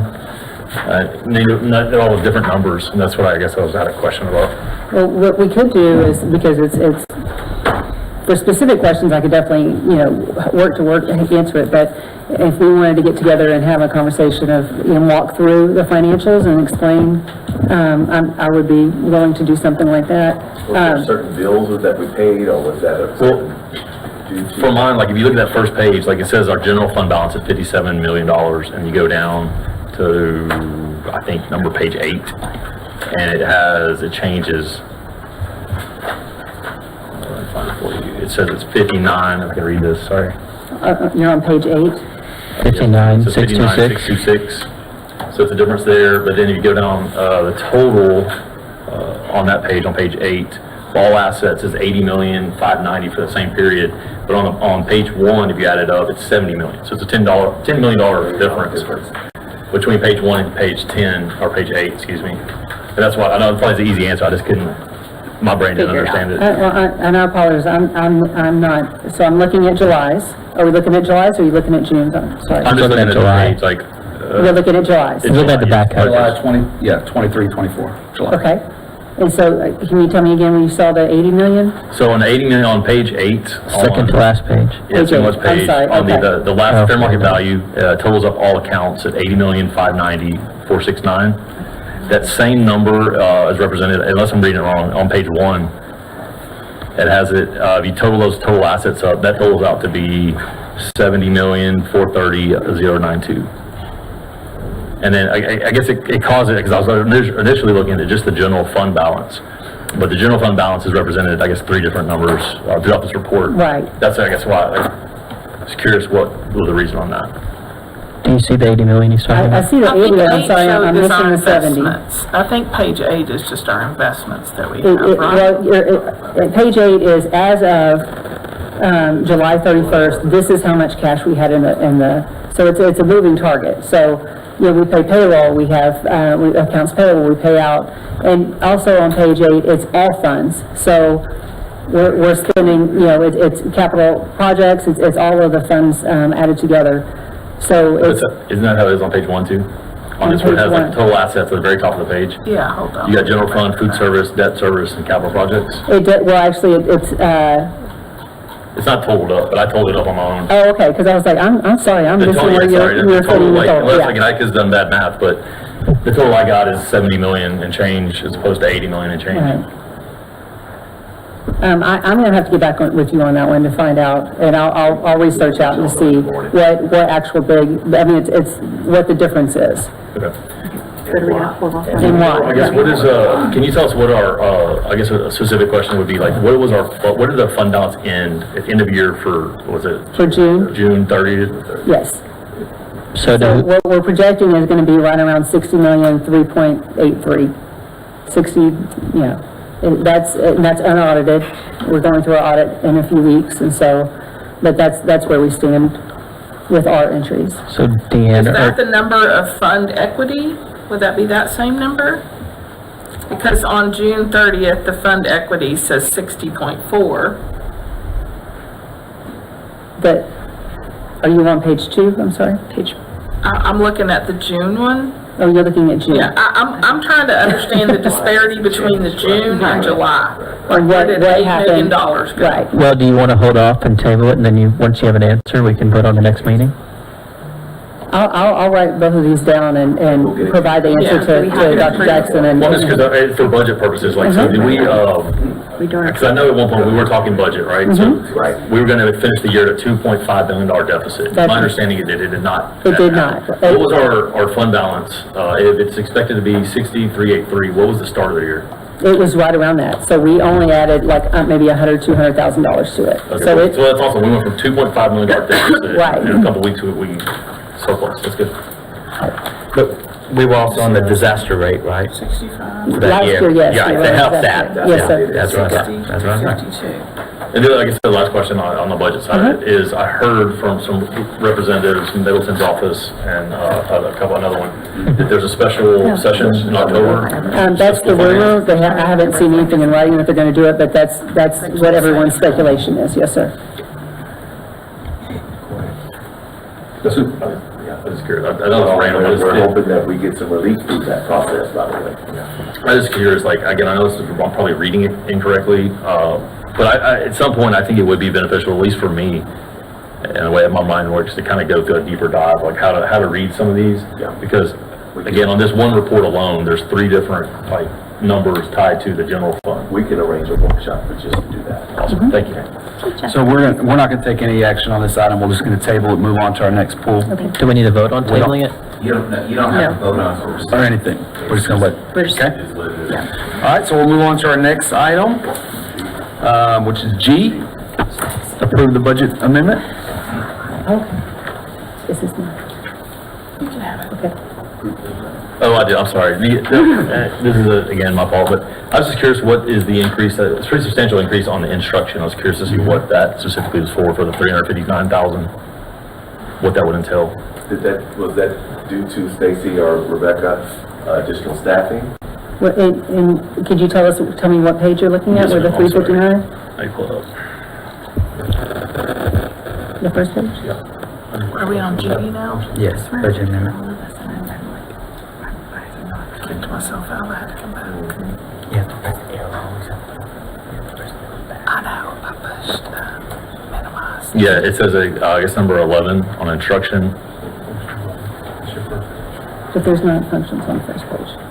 What did he say? 11 on That's the second instruction. page. Oh, I'm sorry. Yeah. Oh, you know what? Right here. I'm sorry. See it? I was looking, I had June up, I apologize. And I'm sorry, can you ask your question one more time? Yes, no, it just has it represents a $359,134 increase in instruction expense. I was just curious what that would be for. I can find out. Yeah. I don't know off the top of my head. You want the line item, so we'll have to do that. Well, it's like in general instruction, like, does that mean personnel or it's like? Oh, yes, function 11 is anything to do with, that's in the classroom. So it is teachers, it's anything that supplies, anything at all to do with. Was there staffing involved in it? Absolutely, staffing's involved in that. But not necessarily within the academics central office. No, This that's a has to different, do with it's campuses. instruction, if someone is in a Yes. classroom with a student, that is function 11. That's in the campus. But Yes, instructional leadership is is a different function, yes, ma'am. Okay. I was getting at, because I know we talked about once we get final word, hopefully they'll make some sort of course of action. We said we would revisit some of those line items specifically with SPED, right? And so we're adding additional $359,000 today, but I don't know what that is, I guess, on instruction and teacher stuff, which I'm sure obviously is needed, but I don't want that to take away from our possibility of talking about it building in the future. You have a question? Any other questions? I do. Well, that's a comment. So just to make sure we understand this, with the additional amendments here, our projected deficit is going from 8.57 million to 9 million. Is that what I see? Again, could you tell me what page you're on? I'm on page Page one one. at the bottom. Okay. Net change in fund balance. Just want to make sure. Our projected deficit for this budget is going from 8.57 million to 9 million, and the other couple Yeah, thousand. 429,000. That is correct. Thank you. That's all I need. Thank you. Any other questions, board? I seek a motion. Make a motion to approve the budget amendment as presented. The second by Mr. Sharpie, a call for a vote.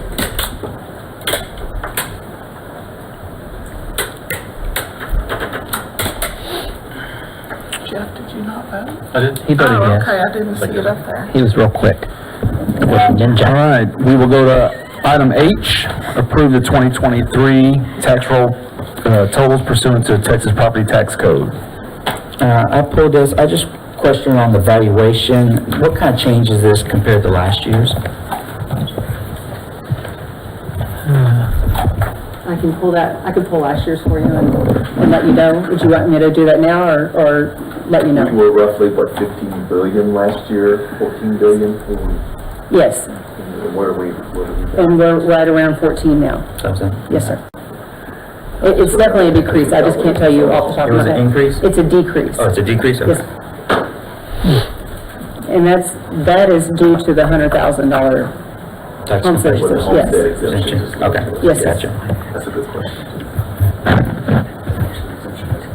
Yeah, that's fine. Yeah, 100,000. So that was approximately $680 million impact on the exemption, correct? That's about what we saw, that's what we forecast.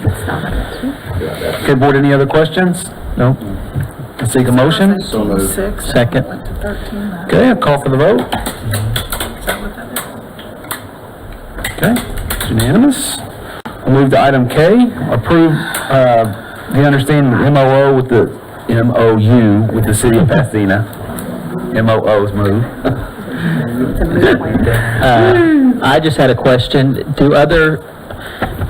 Are other school districts doing this too? And so, I mean, if a tragedy occurs, is LaPorte, Deer Park, Pasadena all trying to pile into this one building? What is the goal here with this Well, I'm not MOU? sure if there's another MOU engaged with another district, but this resulted from the summer active shooter drill that we had, and having the conversation with the local emergency staff of, if we have to relocate our high school, we could do it, but we would have to then break grade levels up, so get it in two different sites, and that's a reunification nightmare.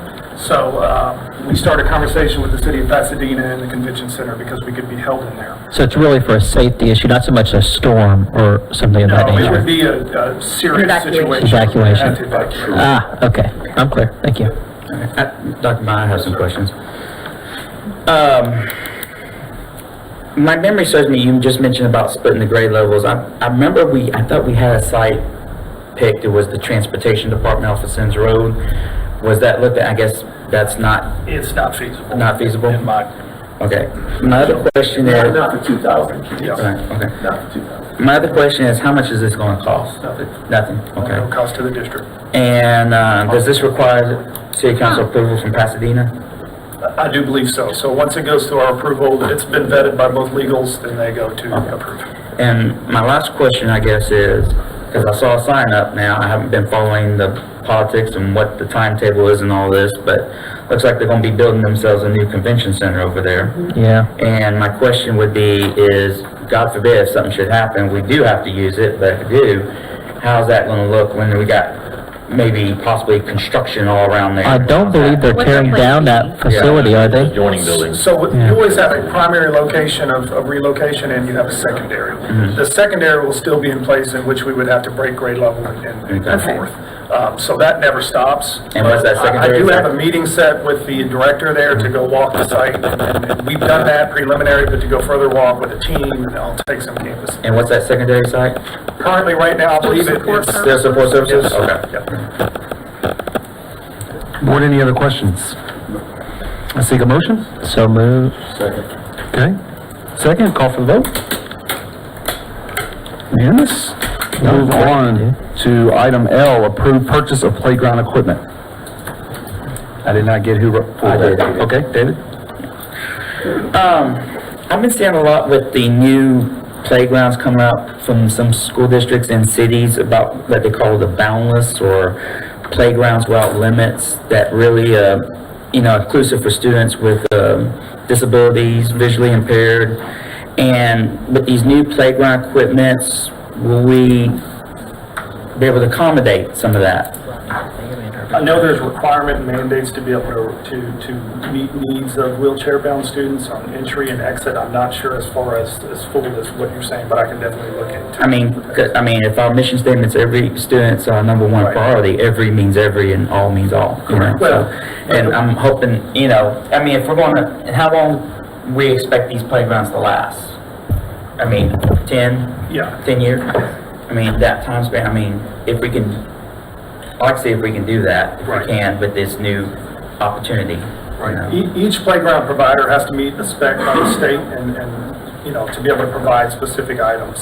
So let me do some further research as far as what all pertains to each. Now, is that going to tie if we approve this? No, it shouldn't. To make... We put a do not exceed on it, one, because the Rizzuto quote we're still waiting on. We've got some wiggle room there if we were to be able to change that in the future if we needed to do something extra. Okay, good. David, you good? Yeah. Any other questions, board? No. Seek a motion? So moved. Okay. I'll second. Melissa will second. We'll call for a vote. Unanimous. We'll move on to item M, approved purchase of school bus for transportation department. Stay there.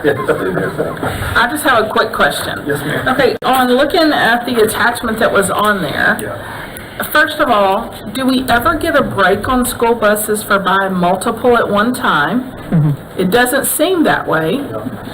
And secondly, why is it more if we go through buy board? That should be saving us money, not costing more because of the PO. Yeah, and there's no break, and there's standard settings that these different providers have to meet. So I can look in further as far as the discount part of it, but really it's the availability to be able to get them. And these bigger manufacturers are able to get them to us quicker. So that's kind of But apparently Thomas doesn't like working with buy board was kind of what I read between the lines on the. We're also trying to uniform the brand that we have so we can better train our people to be able to work on. Awesome. Because right now we've got bluebirds that we're struggling. We've got some issues with some of that. We're having to outsource that, so then they leave our site and they go to, the contracted service. Then we don't have control over when they're complete. Okay, that was my only comment is buy board is supposed to be helping us and it's not. And I was hopeful that we would get some kind of a break by buying multiple, but it doesn't seem like And are they truly 72 passenger buses? Yes, for the Jeanette there. Is that 3 to a seat? Is that 3 to a seat? 3 to the seat. I mean, 2, I think it's 52, 53 passenger with 2, but you can fit 3 by law, technically. We don't do that. No seat belts on those. I didn't look through all the stuff. I believe that we're mandated to have those. Seat belts on there? Yes, there are those. So the one seat belt that covers them all. It's an arm bar. A roller coaster. Board, any other questions? No. I seek a motion. So moved. Second. All right.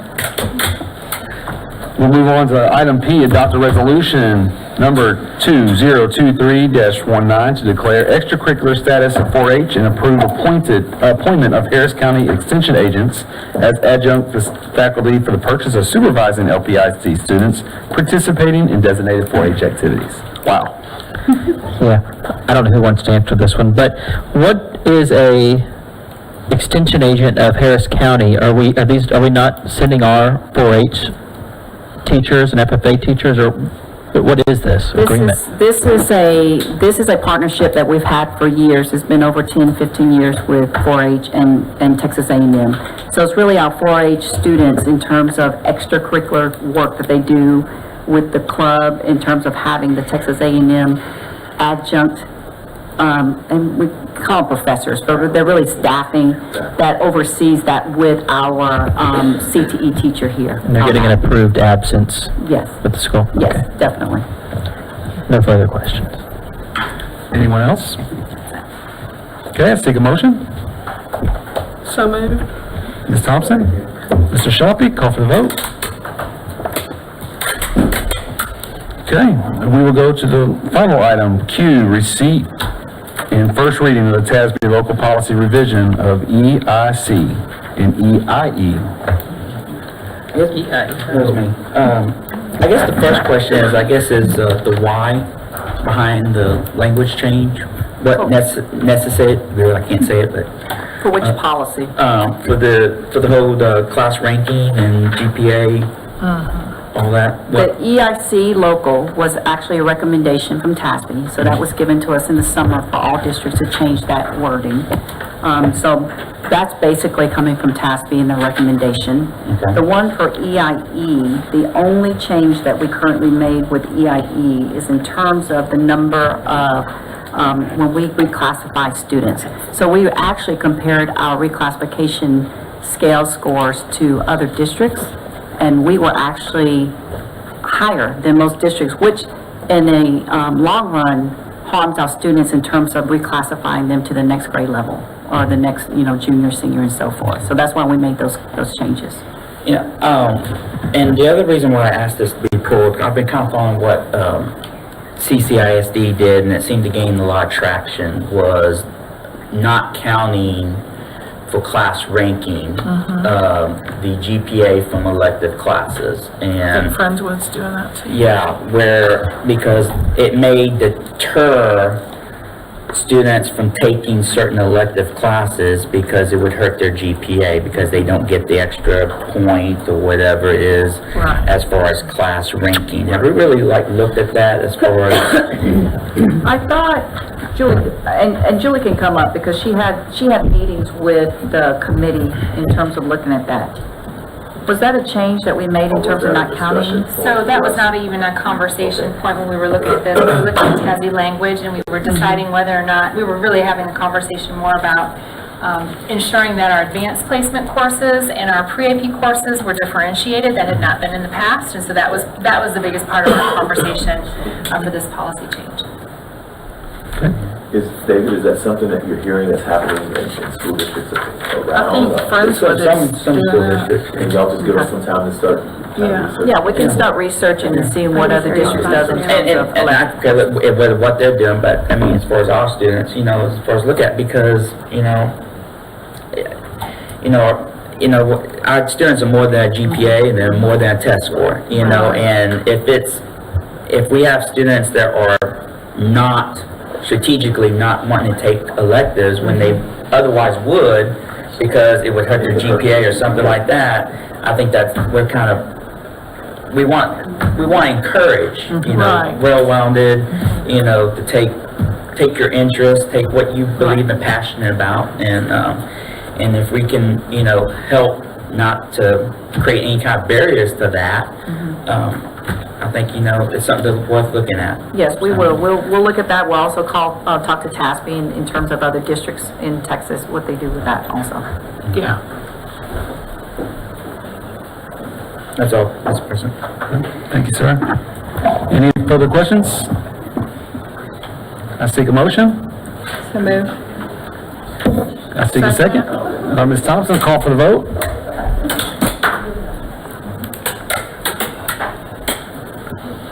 All right, so we'll move on to action item 9.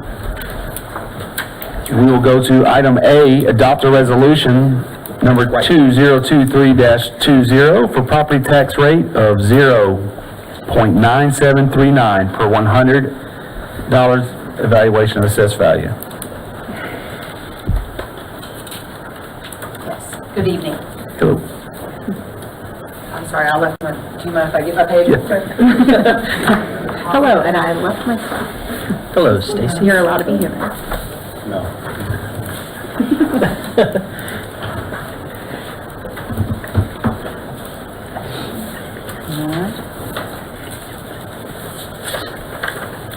just gonna bring my laptop with me.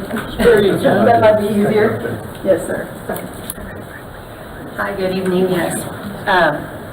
Tonight, we're going to ask that you approve the tax rate of 0.9739, where 0.692 amount of that will be for the M&O side, and 0.2819 will be the INS side.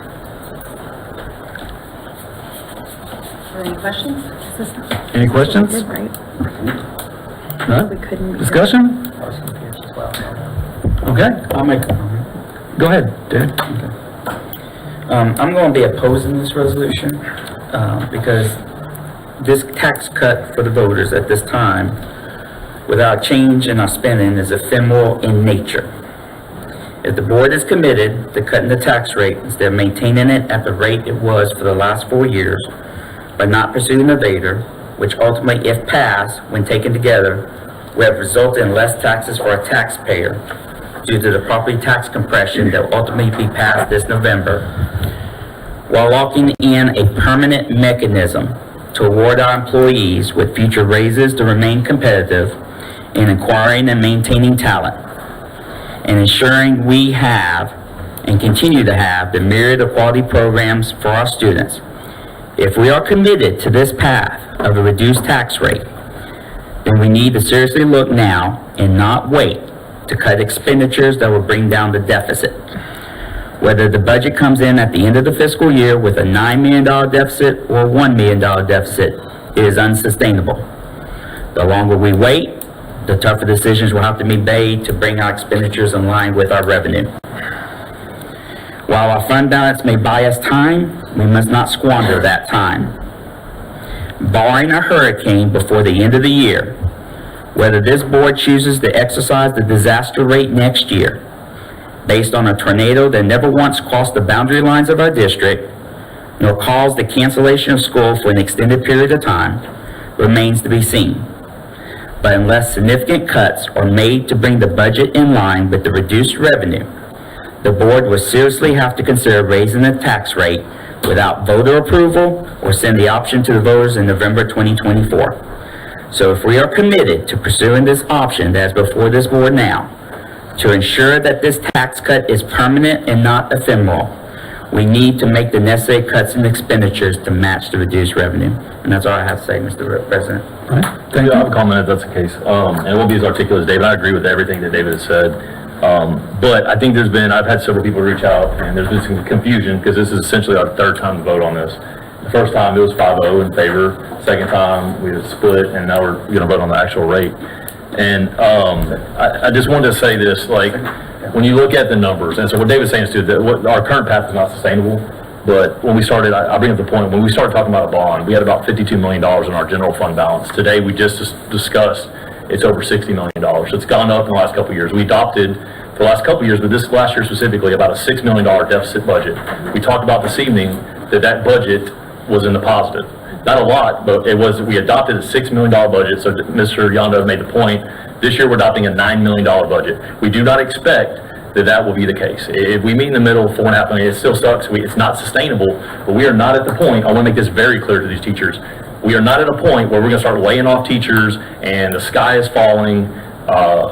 He makes a point, it's not sustainable. We have to get ahead of this. We're hoping to get some sort of relief. It won't fix everything, but they're going to have a special session to address some of these funding issues, right? So we will get something from this eventually. And so we don't have all the variables. And so personally, my stance on this, the fact that we were able to increase our fund balance, the fact we told these people, our community, ad nauseum during the bond process, we will not raise your tax. So that is why, and then not only that, I don't want to put Dr. Jackson on the spot, but I really would appreciate if you would say your piece on this, because we are doing this at your direction on the timing of this wasn't appropriate. So I don't want people to think that the four of us that didn't vote for this last time has been portrayed in social media by past employees of the district that we are less courageous because we're not voting for a Vader at this time. And so we're doing this at the recommendation of admin based upon a lot of different factors, understanding that it is not sustainable. We will have to address it. We do have options coming up with a disaster recovery or relief rate that will be effective in January. Is that correct? It's possible. We were told, yeah, right, but we were told we could use that, and that's approximately $6-7 million that we will have access to. So I'm saying all this because it is very confusing when you're talking to the general public. I have a spouse that works in the district and her friends, and they're like, well, we've heard you guys say one thing and then you vote a different way. And so I just, again, if I can make anything clear, we are not putting your jobs in jeopardy as it stands right now. Is that a fair statement? We're not laying people off because of this. We are in a very good, sound financial spot. We cannot continue to do this year in and year out, but I feel confident based upon history of adopting negative budgets and finding ways to mitigate that this will be another example of that. And I believe we can educate the public. I personally was someone who changed my mind. I wanted to speak out on that. Originally, I said we need it. I don't want us to have to rely on the emergency rates and things like that. But also, knowing how we performed this year, how we're going to perform, I feel like we need to give our public the education that we gave them on the bond, on what this looks like overall, because I think that it's not fair to them to just throw something at them and say, decide, because we're not necessarily going to give them as much information as they could possibly use to help make the decisions that will benefit us the most in the long run. It's for the future, it's not just for this year, and so we need to be able to invest some time into that, and that was why I personally changed my vote on that. And quite frankly, we put a lot of faith in the district and the recommendations of the administration, and the administration changed their minds, per se, and we followed the recommendation of Dr. Jackson, and after we were told we'd be in a sound financial state, voting no on the Vader, well, we had the blessing of the district, and we knew that we wouldn't be putting anybody in harm's way, which is why I can speak on a few of us who voted that way. So I just want to make that clear, and if you want to confirm that. So one of the things I think needs to be clarified is when we passed the bond, or when we brought the bond before the community, that was a 2.5-year process. The bond did not happen overnight, and those of you who are on this board, we talked about this bond for 2 years before we really voted to pull for it and to put it before the voters. A Vader is not something that you take lightly, and I hope that I didn't look capricious in my leadership in talking about it. We know that our legislators and others are not doing some of the things that we could benefit from. We know that we have a recapture payment of excess revenue that we send back. We were all looking at that. But we also remembered some commitments we made to this community. And some of the commitments we made to this community was, we need this $235 million bond package. We brought that before the public. We talked to the public, we explained the whole process, and we said, and it will not raise your taxes. Well, we didn't realize that there was going to be legislation that come out that would give taxpayers, a serious tax cut. And so it almost set us up, if you will. I'm not passing the buck. I'm a man of integrity, and I'll stand and explain this and sit with anybody that wants to have this conversation. I'm not blaming anybody. I think the board made a good decision based on where we are in the community. One minute you ask for $235 million, and the next minute you say, oh, and by the way, can we have some more of your money so that we don't have to worry about it for right now? Well, that may be something that we have to do down the line. My advice to this board was, let's at least take a year to study this process, because what happened in the state legislature versus what we were forced to kind of make a decision about happened very quickly. The bond happens and passes in May, and some things happen in May and June, okay? And so my goal to this board, or my commitment to this board and this community, is fiscal responsibility, financial solvency, but you're going to have to be careful about how we go about doing it. And I agree, we're not going to play the role of the sky is falling. I won't play the person of Chicken Little, but I will do my part to skinny down wherever we can to make certain that this budget is able to take care of the things that we need to take care of. Moving forward, we've got some strategies. This district has been very conservative in its finances. We've done a really good job. The former superintendent and former administration and former board all did and made very, very good decisions.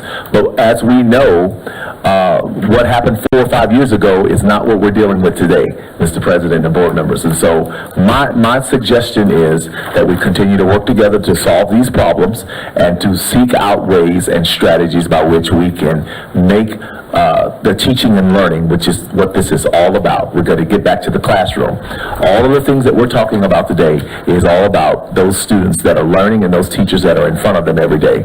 We're going to do that, but it's going to take some strategy, and it's going to take some challenges that we're going to have to face. And I think it's going to call for a little trust and teamwork. We're going to have to work together to make these things happen. And it's not pass the buck, and the superintendent told us to do this, and somebody told the superintendent to do this. It's we're trying to do the right thing for this community, because one thing we cannot afford to do is lose the trust of this community.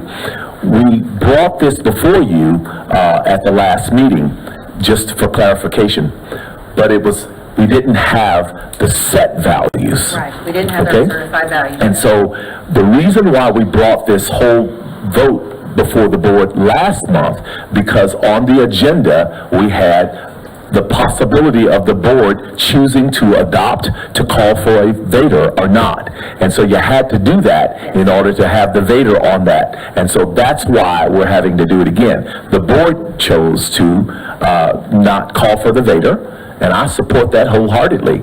So we have to bring it back now that we have our certified values from HCAD. And so that's why it's shown up twice on the agenda. That's the reason for that. That is exactly right, Okay. yeah. I sincerely appreciate that clarification. I think that goes a long way with your staff and certainly the community. And the one thing that's the biggest silver lining to this, understanding there's a lot of pitfalls, is that our recapture goes from $60 million to $25 million.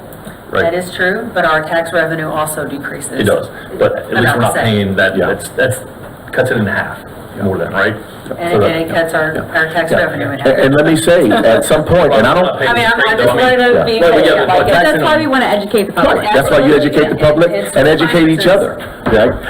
But let's just say, since we're laying it all out, there may come a time where we bring this whole idea of a voter-approved tax rate ratification election back to the community.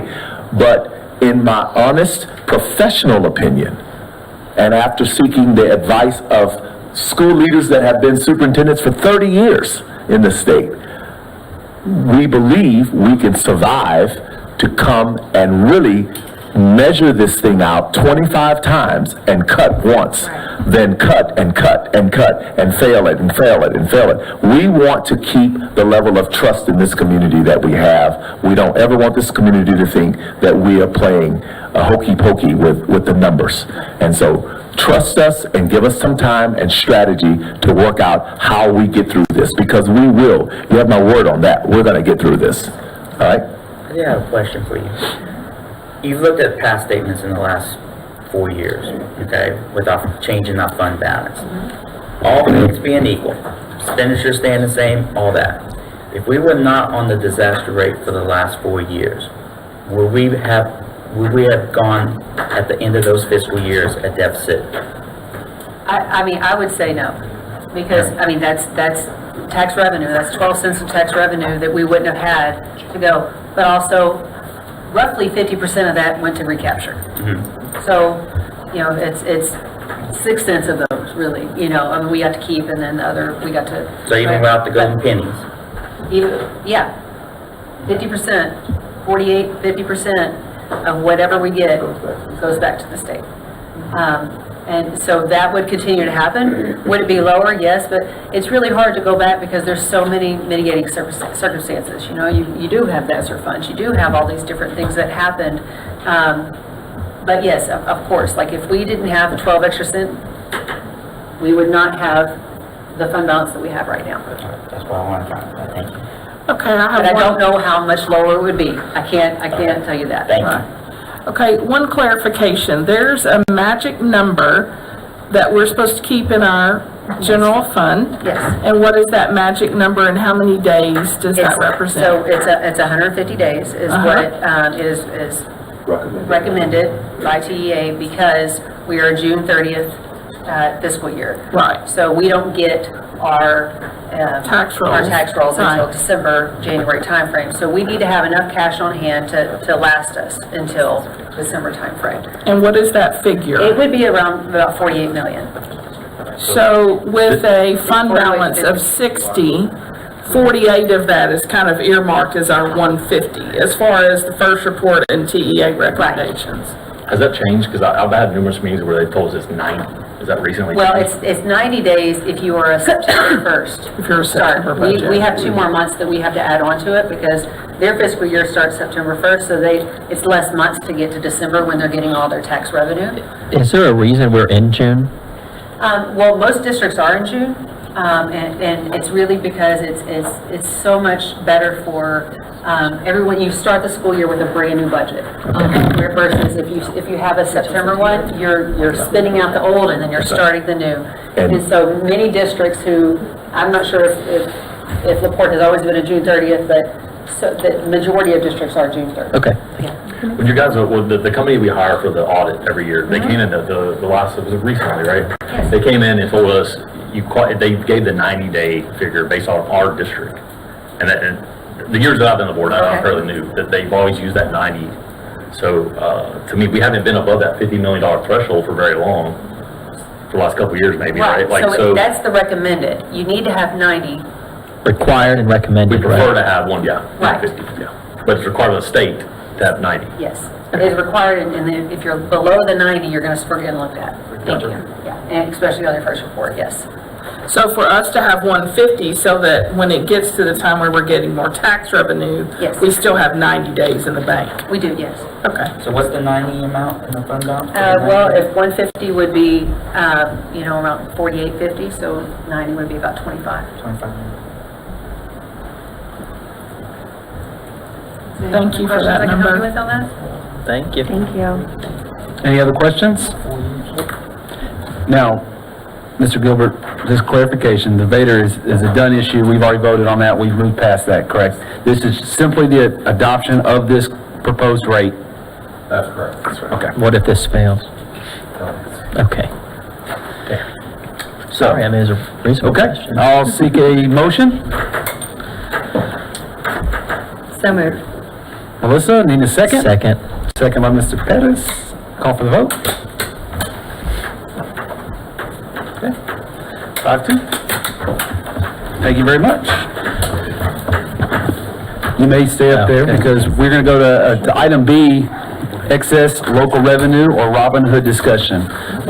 This came to be a couple of trustees wanted to discuss this issue as Spring Branch has decided to withhold their recapture payment to the state of Texas and is obviously taking up a fight with them. And knowing what we send the state in recapture, obviously that's something that's sensitive to us. But I will yield the floor to Yeah. men here that started that. Trustee Martin and I wanted to have an open discussion about Robin Hood in general, and it came to be when we had some courageous board members over in Spring Branch who decided not to send back their Robin Hood payment. So it got Jeff and I thinking, I know a lot of the board has already been thinking about it as well, what can we do to combat Robin Hood, without putting anybody at risk or doing anything that we're going to regret. The board has we wanted to have an open discussion on what the board's thoughts were on supporting Spring Branch and supporting any other district that wanted to take a stand against the state on Robin Hood, so we can keep some more of those local tax dollars here, and we'd never have to have another discussion about a Vader or anything else like that again. Jeff, did you have anything you wanted to add to that? Well, I don't know, I didn't think about this till this second, that we've tried to identify ways to fight the state, and everything we've been told every turn is that, and we're just Porte ISD. We saw a report today that last year in 2023, we were number 15 in the state on the amount of recapture we paid back to the state of Texas, about $60 million plus. I think I saw another report over the history of that since 1993. I want to say we're in the top 10 in the state of Texas of what we've had to pay. So we all agree that it sucks.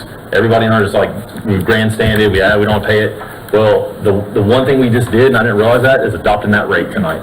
We can minimize that, but we just cut that payment to them by $35 million. And I'm telling you, that's the way to get them to listen. I know it's an uphill battle for, we saw that Spring Branch ISD, I believe, was number 12 in the state last year. I don't think a lot of people believe that a lot's going to happen from this, but I guess what I wanted to spur the conversation for us is that if we were to unite as cooperatives with maybe even the top 10 or 15 districts in the state of Texas that are having to pay this recapture, understanding we're never going to get rid of it, but we might be able to negotiate a better rate. A 10% saving, a 15% saving on that would be monumental to districts like ours that are smaller, that are getting taken to the shed on this recapture. So, I don't know, we wanted to discuss what our options are. I've since learned that there are lawyer cooperatives, there's different nonprofit entities around the state that have kind of taken up this charge. They're looking at districts like Spring Branch, and potentially ours and others, to kind of join them. It's not going to be one if it's one district fighting this alone. Right. And so I guess what the goal of this is to get the board to come together and say, we're going to stand with these school districts who, well, we've already submitted our payment for this year, so we're lacking a little lackluster on that. We can't ask for that money back, but we can make a statement saying that we're going to stand with the other school districts and fight them. And Students are worth it. And the students are worth it, and enough is enough, to take the words from some Spring Branch board members. I would like to propose that we adopt a resolution stating something similar to that we're going to stand against Robin Hood and we're going to take a fight. And I would also like to see the board and, possibly Dr. Jackson with our support, reach out to other school districts who are going through this and see if we can rally support against this. We can sit here with our hands tied, or we can sit here and do something and fail, but hey, at least we did something for our students, our community, and that was kind of my rationale behind it. At least we're not sitting here doing nothing. And I think, the issue we just discussed, talking about the tax rate and the implications thereof, we all agree on the desired result, the intention, what we're trying to accomplish. We want to approach it a little differently. This issue, obviously, every opportunity I can to talk about Robin Hood, I want to talk about Robin Hood because it's an opportunity to educate. But our public needs to know that we have spent $693 million since 1994. We have sent back to the state of Texas with no guarantee that it's going to be redistributed to public education students anywhere in this state. That's one. Two, there's been no adjustment to the basic allotment. And since that basic allotment last adjusted, we've had an inflation of over 9%. 17%, I'm sorry, even worse. But the fact of the matter is we are expected to do the same amount or more with less money, and that it doesn't work. It's basic arithmetic, and it is just maddening to sit here and see the amount of money that goes out here, because no one's going to get LaPorte, Texas confused with Prosper, Texas. I love this town. I've been born and raised in this town, and I believe in this town. But no one's going to drive through here and think, oh, I'm in Prosper, where they don't pay like we have to pay. For us to be constituted as a wealthy, when we've got the number of students we have on free and reduced lunches, is ridiculous. It's absurd that this is the state of our state. And I agree. I want to take arms up with them, but we also have to be realistic with our expectations in terms of how can we fight them appropriately and not be, taking a task on it. And it's so frustrating that we're having these issues and these debates and these conversations, and you're messing with people's lives, you're messing with kids' futures, and it's because people refuse to make the investment in education. Politics has no place in education, period. And it has reared its ugly head, and it is something that we're all being held, captive to. And I agree. I am, to see Spring Branch stand up and take a stand, that's powerful, and I'm inspired by it. Even just hearing our public comments, reaching out and saying something about it, saying this is wrong, like, I was so grateful for that. So I just... Yes, if anything else, I just ramble too much, I apologize, but if you're listening or watch this, please reach out to our state representatives and let them know, let them hear, let them take notice of what's going on here. And again, I didn't mean to disrespect it, I love this town, I love it, and we pay the price for all that industry that we benefit from and we're so wealthy for. It's tearing up our streets. We live in constant congestion and pollution. There's so many drawbacks to having it, and we get none of the benefits. And it would cure so many of the issues that we have here at the D House, and it's just frustrating. I apologize, sorry. And 80% of our students' parents or aunts and uncles work in those places. Like, we should get that benefit. And talking with Chris, if the board did want to take a stand, and I'm sure Jeff may help me put this on the agenda, and Danny would too, we can draft a resolution between now and the next meeting and make an official statement as a board in the district on how we feel about it. But in talking to Chris, it's better if we draft that before we take a vote on anything. Absolutely, regarding that. Anything we do to help. I'm a little cynical when it comes to statements. If we're working in the Chamber of Commerce, we get asked on a weekly basis to sign supports for different things, and not just not valuing it, but on a more proactive stance. Chris, I know you kind of have the pulse of this. Are you aware of any cooperatives or nonprofits that you would recommend that we at least maybe reach out to see if we, and not that it's going to happen tomorrow, but in the next year, that we could possibly join forces with, have them come present to us, talk about the efforts that they're putting forth to fight against this, and then maybe at that point we make a call. But maybe that does seem like that we want to join in as well.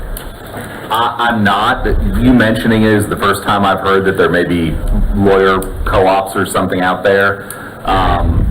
This is a really complicated issue. So if you do work with somebody, you want to make sure they understand the finance system, which, as we all know, is Byzantine and difficult to follow. Ultimately, this probably needs to be a political issue. I mean, a political resolution.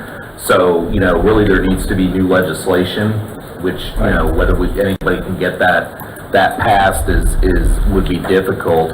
I did want to point out one thing, just so that y'all, and I know y'all know this, but so that maybe the listeners know too.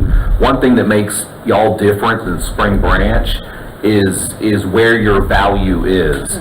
So if a school district refuses to pay recapture, one of the penalties is that the state can detach property from that district and attach it to another district. That's the big penalty. The one kind of property they can't detach is residential. So school districts that we call rooftop districts, where their value is largely in their residence, it's very difficult to detach that property and move it around. So a school district who has value, that's where their value is, they've got kind of a natural defense to TEA going in and detaching property. LaPorte is what we call a smokestack district. Most of your value is in plants. It's really easy to detach a plant and attach it to another school district. So you just got to keep that in mind. Y'all are in a little bit different position than Spring Branch because most of their property value, or a lot of it, is in residences, and that's not true here. So you just got to keep that in mind. That's the one thing that kind of makes you guys a little bit different. But theoretically, if they were going to come in and take the money, they would only take what they would normally be taking anyways, right? The other thing we'd be losing is our 313 agreement. But that's getting your stuff some money out of recapture, out of that school finance, so you are hurting yourself. You get those 313s out. That's what I mean, but that is the one downside, is the 313 agreement. That would be a significant. Because other than that, they're going to be taking away, significant, of course, but... You would lose the 313s, but you would also lose the tax valuation of that property, and you wouldn't get it back. So there's two ways, like for Spring Branch, and now Keller is also in it, but Keller has $2 million of recapture versus our, 60. Yeah. So you do have, they're going to take whatever state aid that they have right off the bat, so we have 5 million that we get in state aid, so they're not gonna give us that 5 million.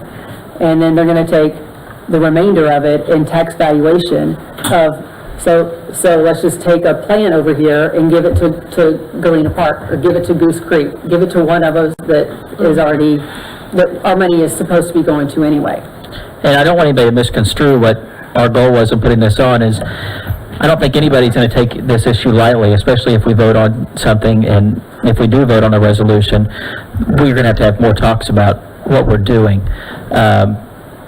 But at least it gets the ball rolling on our thoughts, on what the board's willing to do, and what the impacts could be, financially to the district, and I know we can talk about that more soon. Sorry, I just wanted to point this out. Rooftops to smokestacks and student population to our neighbor that we like to compare to so much. We're number 15 and they're number 45.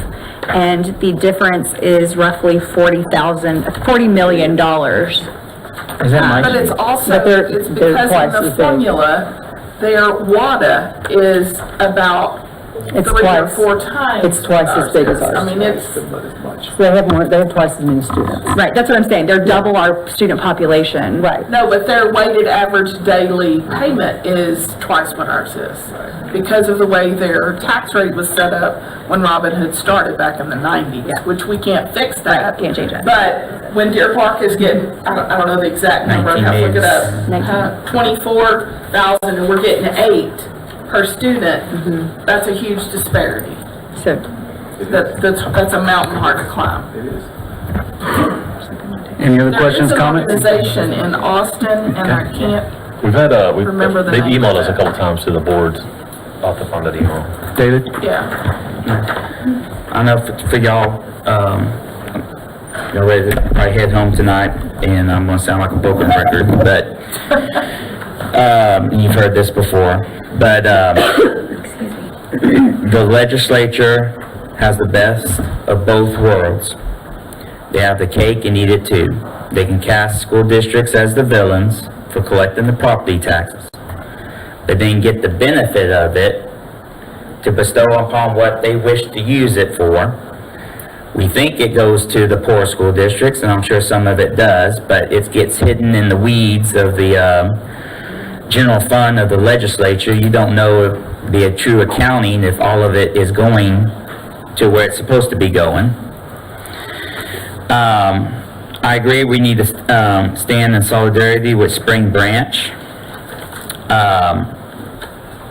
I'm a little hesitant on the language because, not to sound like a broken record again, we're a $9 million projected deficit for this fiscal year. If they go into a lawsuit, I don't necessarily want to spend tax dollars on lawyers, no offense, Chris, than keeping it for our most precious asset, which is our staff and our students. So I honestly have a more pessimistic outlook on this. I think our biggest, way that I think that we could probably have won on this issue when HISD was forced to that issue. They were a big juggernaut, and I thought they were going to pursue it in court, and I think they kind of backed out and started paying the recapture payments. It's going to be kind of like the STAR test. Remember those days when there were 15 STAR tests? What got it changed? It was the parents from many of these schools that went to their legislatures and complained, and they heard loud and clear. And I think that's what's going to have to take, is when they see that these recapture payments are affecting the quality of the education of their child, and they speak loudly to their legislatures, that's when I think it's going to have that change. But I agree that if we can have a resolution, I'll be all for it. I'll just be careful on the language, short of joining a lawsuit. I'll be in favor of staying in solidarity with Spring Branch. So, Thank you. Any other points, discussion? Okay. Moving on to item C, the Texas School District lawsuit against TEA over the rating system changes. Mr. President, I think we've kind of beat that horse tonight, so if you don't mind, I think we've already addressed it through Dr. Brown's, Yes, sir. All right, so we will move on to closing comments of the Board of Trustees and Superintendent. Go ahead. Anybody? I do want to thank our IT department, with all the changes that we implemented and all the new computers and projectors and everything else. They're not only having to install it all or assist in installation, but they're also having to answer every single question that every staff member has. And I know I talked to Eddie this morning, and some of those things that they're having help with are very small, but it means a lot to the teachers, and we appreciate them going out and fixing all the issues. So thank you to our IT department, and of course, everyone else in the district. We appreciate you as well. I'm done. Melissa? Again, I think we're off to a great start with our students. I hear the excitement from my kids. They're actually enjoying school. And I love I had a positive affirmation this morning from my first graders. It's going to be a great day. And I was like, who is this child and where did she come from? So I think that our kids, our teachers are doing great at making sure that our kids are ready to come to school and know that they're going to be welcomed there. So I just want to give kudos to those daily affirmations that you're giving our kids, because it is reflecting in their behavior and the things that getting them into the classroom and excited. So thank you.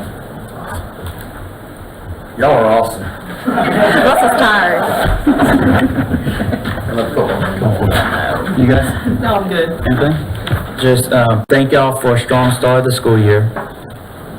Yeah, and I'll say that as weird as it was going to Marbles Hill, it was actually a really cool experience. It takes a lot of work and effort to get everybody there. It still felt, sounds weird to say it, but it still felt like a home game, right? Like it was really cool. So I appreciate all the hard work and effort that goes into that, and I appreciate all the patience for the parents and the students and the athletes, because I know it's disruptive, but again, I really sincerely appreciate all the effort that goes into to making that feel like it's truly home. It's been a long day. We appreciate everybody being here. We're going to adjourn at 9:43.